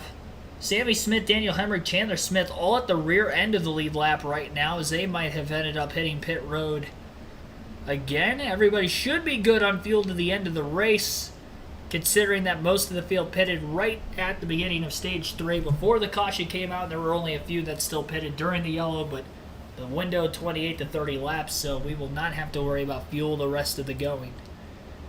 AJ has to that right front is hurting that car at all. Marty. Boy, drivers throwing haymakers out there right now, aren't they? A.J. Allmendinger does have a little bit of damage. Chris Rice told him, hey, they lost control of the race. That was our bad. We lost it on pit road. Dinger gained a little bit of ground on Sam Mayer right here, but Dinger came back very calmly on the radio, said, doesn't matter, our car's way too tight. So Jeff was right on it by saying that that was his shot to be able to get by Ty Gibbs. Meanwhile, Sam Mayer right behind him, they said, hey, driving too hard. Right now, back it down just a little bit. You can still catch the 10. Kim? Marty, let's get a Toyota driver update. Ty Gibbs out front. Remember, he's a 3-time road course winner in the NASCAR Xfinity Series, and the goal this weekend, running on the Xfinity side, was to get more comfort on the Cup side of things, just more experience at this racetrack, because Ty has a huge opportunity ahead of him on the Cup side of things. Currently in the playoff picture, just +3, and so they think this is going to inject a huge boost of confidence for Ty on the Cup side of things. Currently P1. P1, 1.7 second advantage right now. Let's take a look at the Ruoff Mortgage keys to victory lane. Well, we just saw how aggressive things are the few laps after a restart. We can imagine what it's like if we get one later. You're going to have to survive it, but you also have an opportunity to gain some position. And the best advice in NASCAR road course racing is to stay on the asphalt. If you can stay on the asphalt, minimizing mistakes, you can have a great finish. Well, and when is the finish? We have sunlight now, and there's enough time if we run green, but if we get multiple yellows, that sun is going to set very quickly. Will we run the full distance, or will this end up being a shortened affair? Taking a look here at Jeff Burton and Ryan Sieg down into turn 7. Jeff locks up the rear tire, starts wheel hopping, and gets into the 39, and that sends Sieg around, just trying to get down in the braking zone. Everything's hot. The brakes are hot, and they don't perform quite as well late in these races. You try to get everything you can, trying to do what the car did at the start of the race, and you're not going to get that performance down in the braking zone, and that wheel hopping is going to start. So how about this drive from Parker Kligerman? We saw he got in trouble, had that left front tire flat early in the race. Now he's battled back. He's running in 10th spot right here with a fast race car, a little bit quicker than the cars in front of him. So he's got an opportunity, Marty, to gain even more spots and gain some points. Yeah, he snuck through there and got 2 on that little wheel hop by the 27 a moment ago. And after that happened, they came on the radio and they told Parker, we're not done. We can still get more positions. What an incredible rally for Parker Kligerman after that flat left front after the second stop of the day. Here they are in the top 10. Unbelievable. And Steve, you mentioned it, because of the 2 and the penalty, he was able to get back on the lead lap. Now he went from running 27th to already in the top 10. Taking a commercial break with about 11 laps to go in the race. We'll take a full field running order rundown for the final time this afternoon. Ty Gibbs currently leads by 2.7 seconds over A.J. Allmendinger. Sam Mayer scored in 3rd, Austin Hill 4th, and Justin Allgaier rounds out the top 5. Cole Custer in 6th, Kaz Grala 7th, John Hunter Nemechek in 8th, Brett Moffitt 9th, and Parker Kligerman is up to 10th. Sheldon Creed right behind him in 11th. Alex LeBay up to 12th after starting deep in the field. Jeb Burton in 13th. Josh Berry 14th. And Riley Herbst is 15th. Sage Karam in 16th. Josh Bilicki 17th. Parker Retzlaff 18th. Jeremy Clements 19th. Connor Mosack in 20th. Kyle Weatherman in 21st. Ryan Sieg 22nd. Brandon Jones 23rd. Brendan Poole 24th. Preston Partis 25th. Anthony Alfredo in 26th. Miguel Paludo 27th. Daniel Hemrick is the last car on the lead lap at 28th. Chandler Smith is 29th. Sammy Smith 30th, Blaine Perkins 31st, Ryan Ellis 32nd, Kyle Seagan 33rd, 34th, Joe Graff Jr., Josh Williams 35th, Andre Castro 36th out of the race. Ross Chastain pulled into the garage during that last yellow, will finish 37th, and Brad Perez will end up finishing in last place for this one. 10 laps to go in the Pennzoil 150 at the Indianapolis Motor Speedway. Take a quick ad break during this full screen commercial break on the USA Network for the NASCAR Xfinity Series race.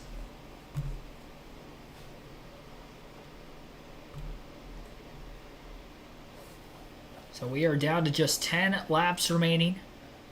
A 3.2 second lead for Gibbs over Allmendinger. Gibbs nearly half a second quicker than AJ the last lap as he tries to get his first Xfinity Series win of 2023 in his 6th attempt.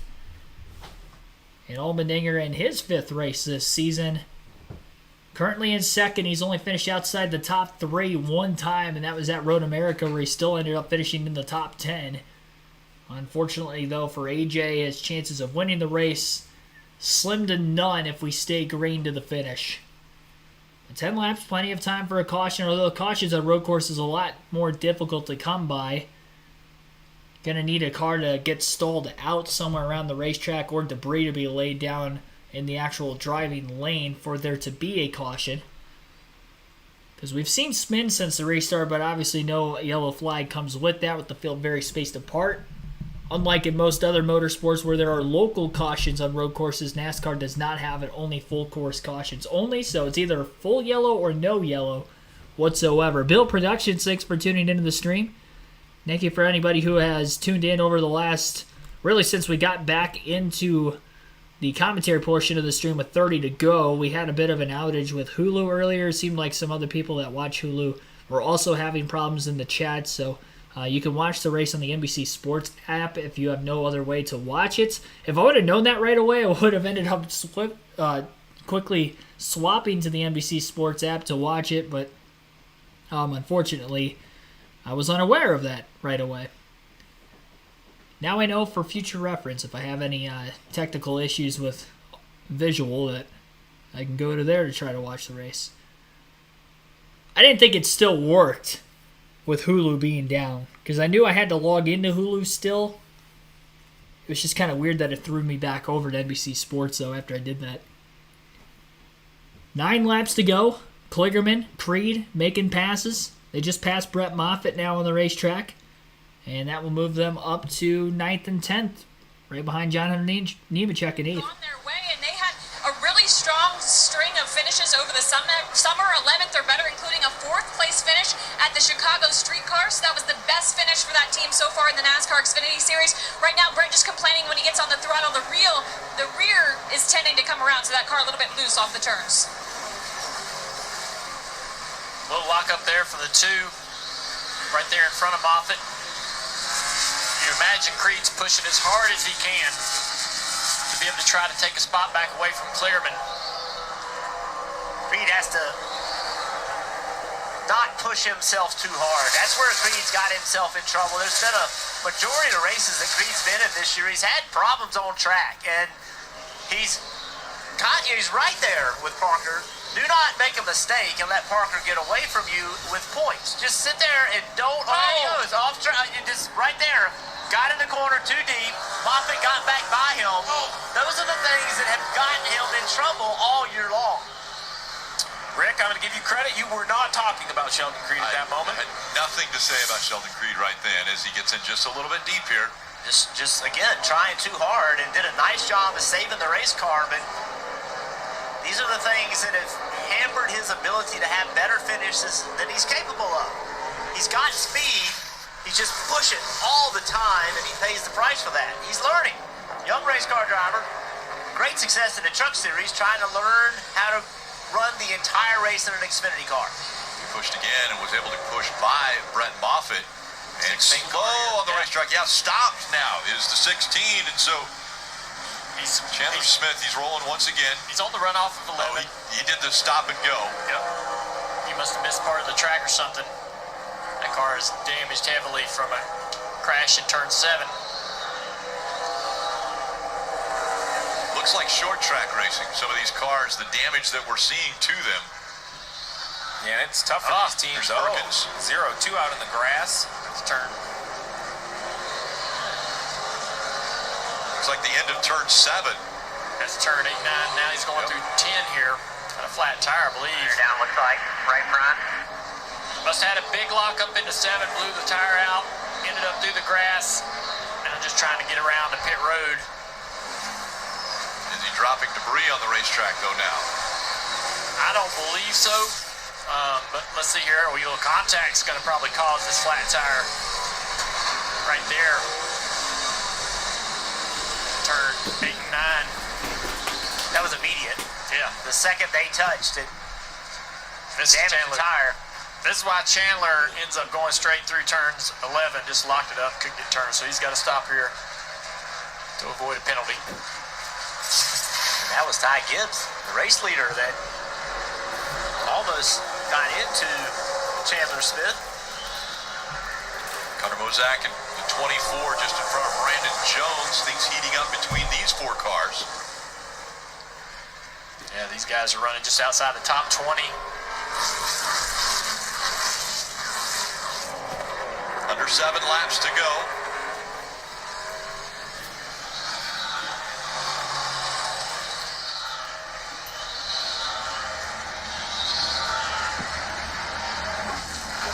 I want to get a few updates as we're now under 6 laps remaining, Kim. And Austin Hill currently running in the 4th position. If he holds that finishing spot or better, it's going to be his 5th straight top 10 on road courses. 4 of those being top 5 in the last 5 road course races, and it shouldn't surprise anyone because this team has worked very hard on what they're bringing to the road courses. In fact, crew chief Andy Street told me at Sonoma they started to differentiate themselves from what the 2 was bringing to the track. The 2 of Sheldon Creed, their teammate, they said the front end package has gone in a very different direction. That has really played to Austin's favor. Right now, Austin's saying he has good fire-off speed, but loses rear lateral in the final 4 to 5 laps of the run, Dave. Checking in on 5th and 6th. First, Justin Allgaier, very quiet on the radio. Last run and this run, his team told him your fall-off was darn near 0. So working hard, concentrating so far. That transmission holding up well for Allgaier. And a great run for Kaz Grala, coming back for Sam Hunt Racing from a spin and damage and contact and all that. This, if he finishes here, this would be his 2nd best finish of the season. And a great run today for Kaz. Marty? Dave, it wasn't a few laps ago that Cole Custer was in the top 5. Now just trying to hang on in 7th. He got a flat spot earlier on, and he said when he hits the brakes pretty hard, the tires find that flat spot again. So having to be very careful with the brakes in the 0-0 with 5 laps to go. And look who's been one of the quickest cars on the racetrack for the last few laps. Parker Kligerman has been running some quick lap times. They're still encouraging him. Long way to go to get to John Hunter Nemechek, but that's 1 more spot and 1 more point he could gain, Rick. Less than 5 laps now remaining from Indy. Parker Kligerman's last lap was the 4th quickest of any other car in the racetrack, only behind the top 3 of Gibbs, Allmendinger, and Mayer. 1 car going off track down towards turn 1 and clipping the 20 of Nemechek. As he worked his way back onto the racetrack, Nemechek now slides in turn 2, and the points leader is around. He was running in the 8th place position. I'm not sure who went off. It looked like it might have been a lap car, but whoever it was clips the left rear of Nemechek's race car. And it might have been Kaz Grala. It was. It was Grala in the 26 who goes wide in turn 1, misses the corner. As he comes back onto the racing surface, he completely wipes out the 20 car of Nemechek. Custer gets by both cars. Very costly for John Hunter, who came into the day tied in points with Austin Hill. Hill was looking to take the points lead as he was running 4 positions higher than Nemechek at the time of his spin. And now he's going to be even better than that as Nemechek slid all the way off track into the grass and lost probably about a dozen positions, if not more, before he was able to get it going back in the right direction again. We'll have to wait to see where Nemechek was running as of the start-finish line this time by, but it has been a terrible day for that 20 team, and they are back to 13, so he only lost 5 positions, but still, 5 points is 5 points when every point matters, knowing you were tied for the points lead coming into the day. Parker Kligerman now on the attack, also trying to pick up another point as he battles Kaz Grala for 7th. 4 to go. Yeah, you time way better. A lot of times you look left, even though you might not be intending to make a pass or charge that braking zone. You're doing two things there. You're getting out of the mirror and bothering the driver up front. See, he may think you're trying to charge the corner, so he may make a mistake, overdrive the entry, but you're also getting a little bit of cool temperatures into those brakes, into those ducts.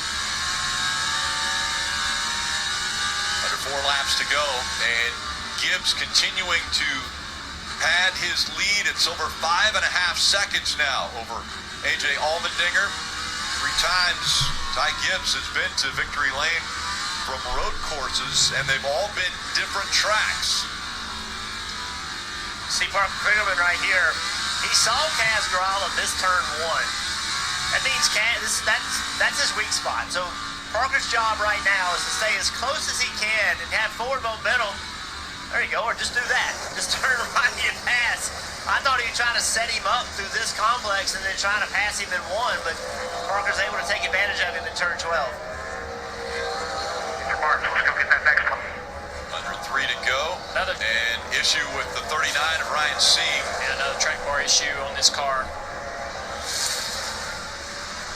Track bar is broken. He will be done. You see that right rear when he turns to the right, it came almost out of the bodywork there.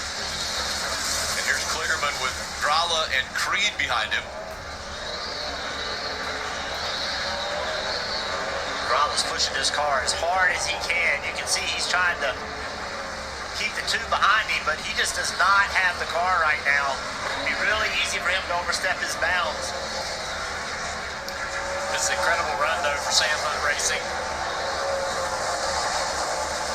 One of the teams that runs without any affiliation to a Cup program. A lot of these teams have that connection to the Cup programs in the series. He's out there competing with the big dogs. Creed putting the pressure on Grala now. Pressure and the bumper. Wow. Creed's ready to take this spot away. He doesn't want to let Parker get too much distance. He's like, hey, maybe I can run down Parker and get that spot as well, so I need to get by this 26 Kaz Grala. And give Kaz credit. I think he can tell this is not a battle he wanted to be in. He gave it a fair fight, right? But there's a point where too much is too much. Under 2 laps to go, can Creed catch Parker Kligerman as we see the 19 again increasing his lead. 6.3 seconds separating Ty Gibbs from A.J. Allmendinger. Twice before on road courses, Gibbs and Allmendinger have finished 1 and 2, trading the wins. There's the distance, and Allmendinger coming out on the screen as he came out of 6. I'll tell you guys, Ty Gibbs has had the fastest car today, and I'm not so sure he doesn't have the fastest car for tomorrow. See, Allmendinger missed the corner. Sam Mayer trying to take advantage of it. Sam Mayer takes second away from Allmendinger and slides through the turn.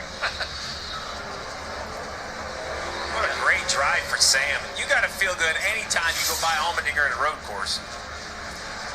AJ had a little bit of rear wheel hop. The lockups from just trying to, keep the car on the surface of the racetrack. Rear slid in the braking zone there, and Mayer was able to take advantage of it. 1 lap to go, sponsored by Credit One Bank. Ty Gibbs will get the white flag, and after a slight lightning delay, we will get this race in before dark. As this is the final lap of the race, about a 7.9 second lead for Ty Gibbs over now Sam Mayer, who had taken over second the last lap from A.J. Allmendinger. Dinger trying to get back around him, but it doesn't look like he is going to win that fight unless Mayer makes a mistake here on this final lap. Top 10 on the last lap. Ty Gibbs leads, Sam Mayer second, A.J. Allmendinger third, Austin Hill fourth, Justin Allgaier in fifth, Cole Custer sixth, Parker Kligerman seventh, Sheldon Creed eighth, Kaz Grala ninth, and Brett Moffitt is 10th. Nemechek still sitting 13th after his spin. He's 4 seconds behind Hurst in front of him, so he will not catch another car on this final lap. Ty Gibbs working his way through the S's, 8, 9, and 10. He'll have 4 more corners to get his first win in any of the 3 series in NASCAR in 2023. Still searching for his first career Cup win. We'll see what he'll do tomorrow on the Indy road course. But as for today, he will get his first Xfinity win at the track, his 4th career win in the Xfinity Series on a road course, and his 15th Xfinity start on a road course. Now coming up off of 14 for the final time.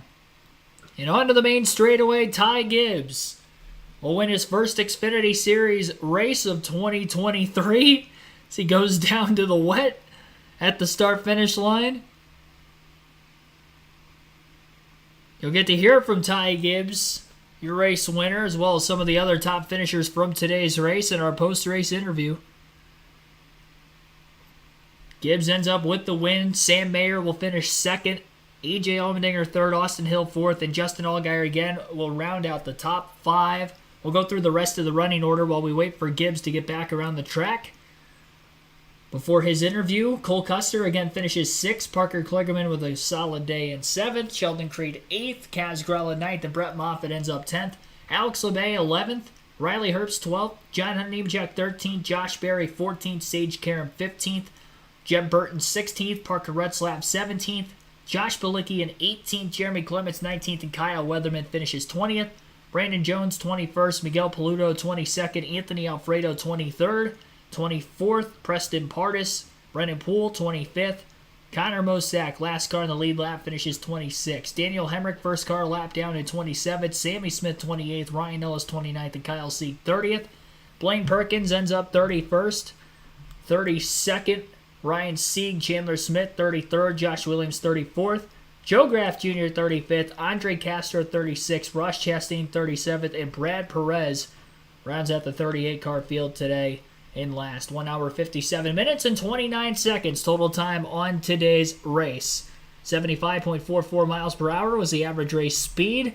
A.J. Allmendinger won the first 2 stages of the race, but Ty Gibbs wins the race and leads the most laps with 28 laps led. Allmendinger led 21.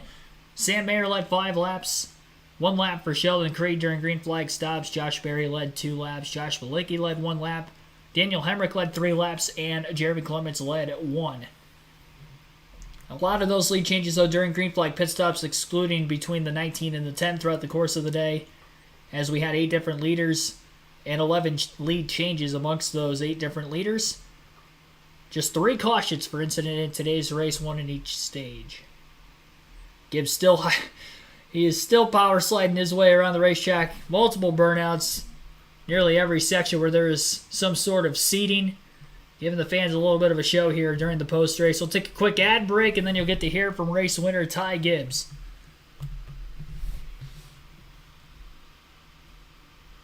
Roshnik, thanks for tuning in.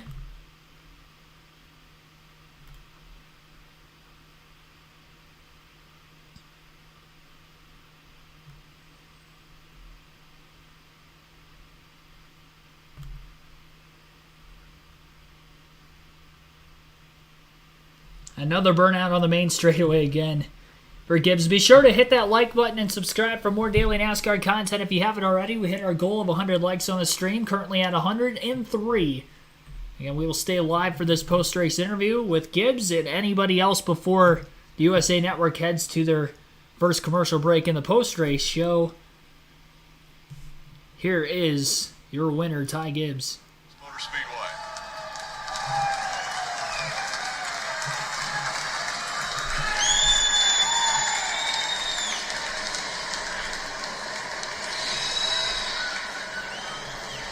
Crew jogging down to meet him on the front stretch. That was an impressive full circuit burnout. Remember in turn 7, he also did a few donuts. And Dave is down there to talk to the winner. Hey, he's giving out hugs right now, Rick, to everybody on his racing team here. And it took the reigning champion of the Xfinity Series 7 tries this year, but you are finally in victory lane. Does it seem like it's about time? Yeah, definitely about time. really cool to get one here at the Brickyard. I grew up racing go-karts in Newcastle right down the street, so really special to me. Thank you. He gets us. All glory to Jesus Christ. Awesome car. Great car. Thank you, Jason Radcliffe. This is the man right here. And Jason did such a great job. Thank you. This is just so special to me. Take us back to racing nearby, Ty, and knowing that this place was here and what it might mean someday to win. Yeah, really cool. I've raced go-karts right down the street with a bunch of kids, so I mean, some of them are in IndyCar now, so it's cool to kind of, we're all just at this level, so really special. We got the Brickyard, let's go! Speaking of levels, you've got some work to do tomorrow, right? Just barely above that cut line. What does this do for your tomorrow? I know the cars are very different, but what'd you learn today? Just go win. You feel like you know the track better? Yeah, for sure. I think, track time's great, so thank you to He Gets Us, to Monster Energy, to all these guys. Thank you to Mitch Covington, David Gallen. Man, let's go. All right, 7th try is a charm. He's in victory lane today. All smiles. Remember, at the beginning of this race, he started second to A.J. Allmendinger, but it didn't take him long to get by A.J. And then, after a red flag for lightning delay, he went back out and began his domination. And in the end, almost an 8-second margin of victory for Ty Gibbs, who gets his first win here on the road course at Indianapolis Motor Speedway. Burnt the rear tires off of it during the multiple burnouts in his parade lap following the finish of the race. 7.9 seconds was the margin of victory for Gibbs over Mayer. Went through all the other race statistics, finishing order. That is going to wrap things up here for tonight. Austin Hill should have the points lead following that late spin from Nemechek. Probably would have had it by a couple points anyway, but then ends up surpassing him by 5 more points, I guess. They were tied coming into the day, so Hill should be the points leader in the Xfinity Series with 4 races left in the regular season. Congrats to Ty Gibbs getting his first Xfinity win. We'll see if he gets his first Cup win tomorrow and gets the Indianapolis Motor Speedway NASCAR sweep this weekend. Thank you, everybody, for watching here this afternoon. We had some technical difficulties in the middle portion of the race, but thank you for those of you that stuck through all the way to the end. And we'll be back again better than ever tomorrow. I know that if Hulu, for whatever reason, is still down tomorrow, I've got the NBC Sports Network to cover me up. So we will have our live commentary coverage as scheduled. 2 p.m. Eastern Standard start time for that one. We'll go live for our pre-race show. And thank you, everybody, for watching. See you guys tomorrow afternoon.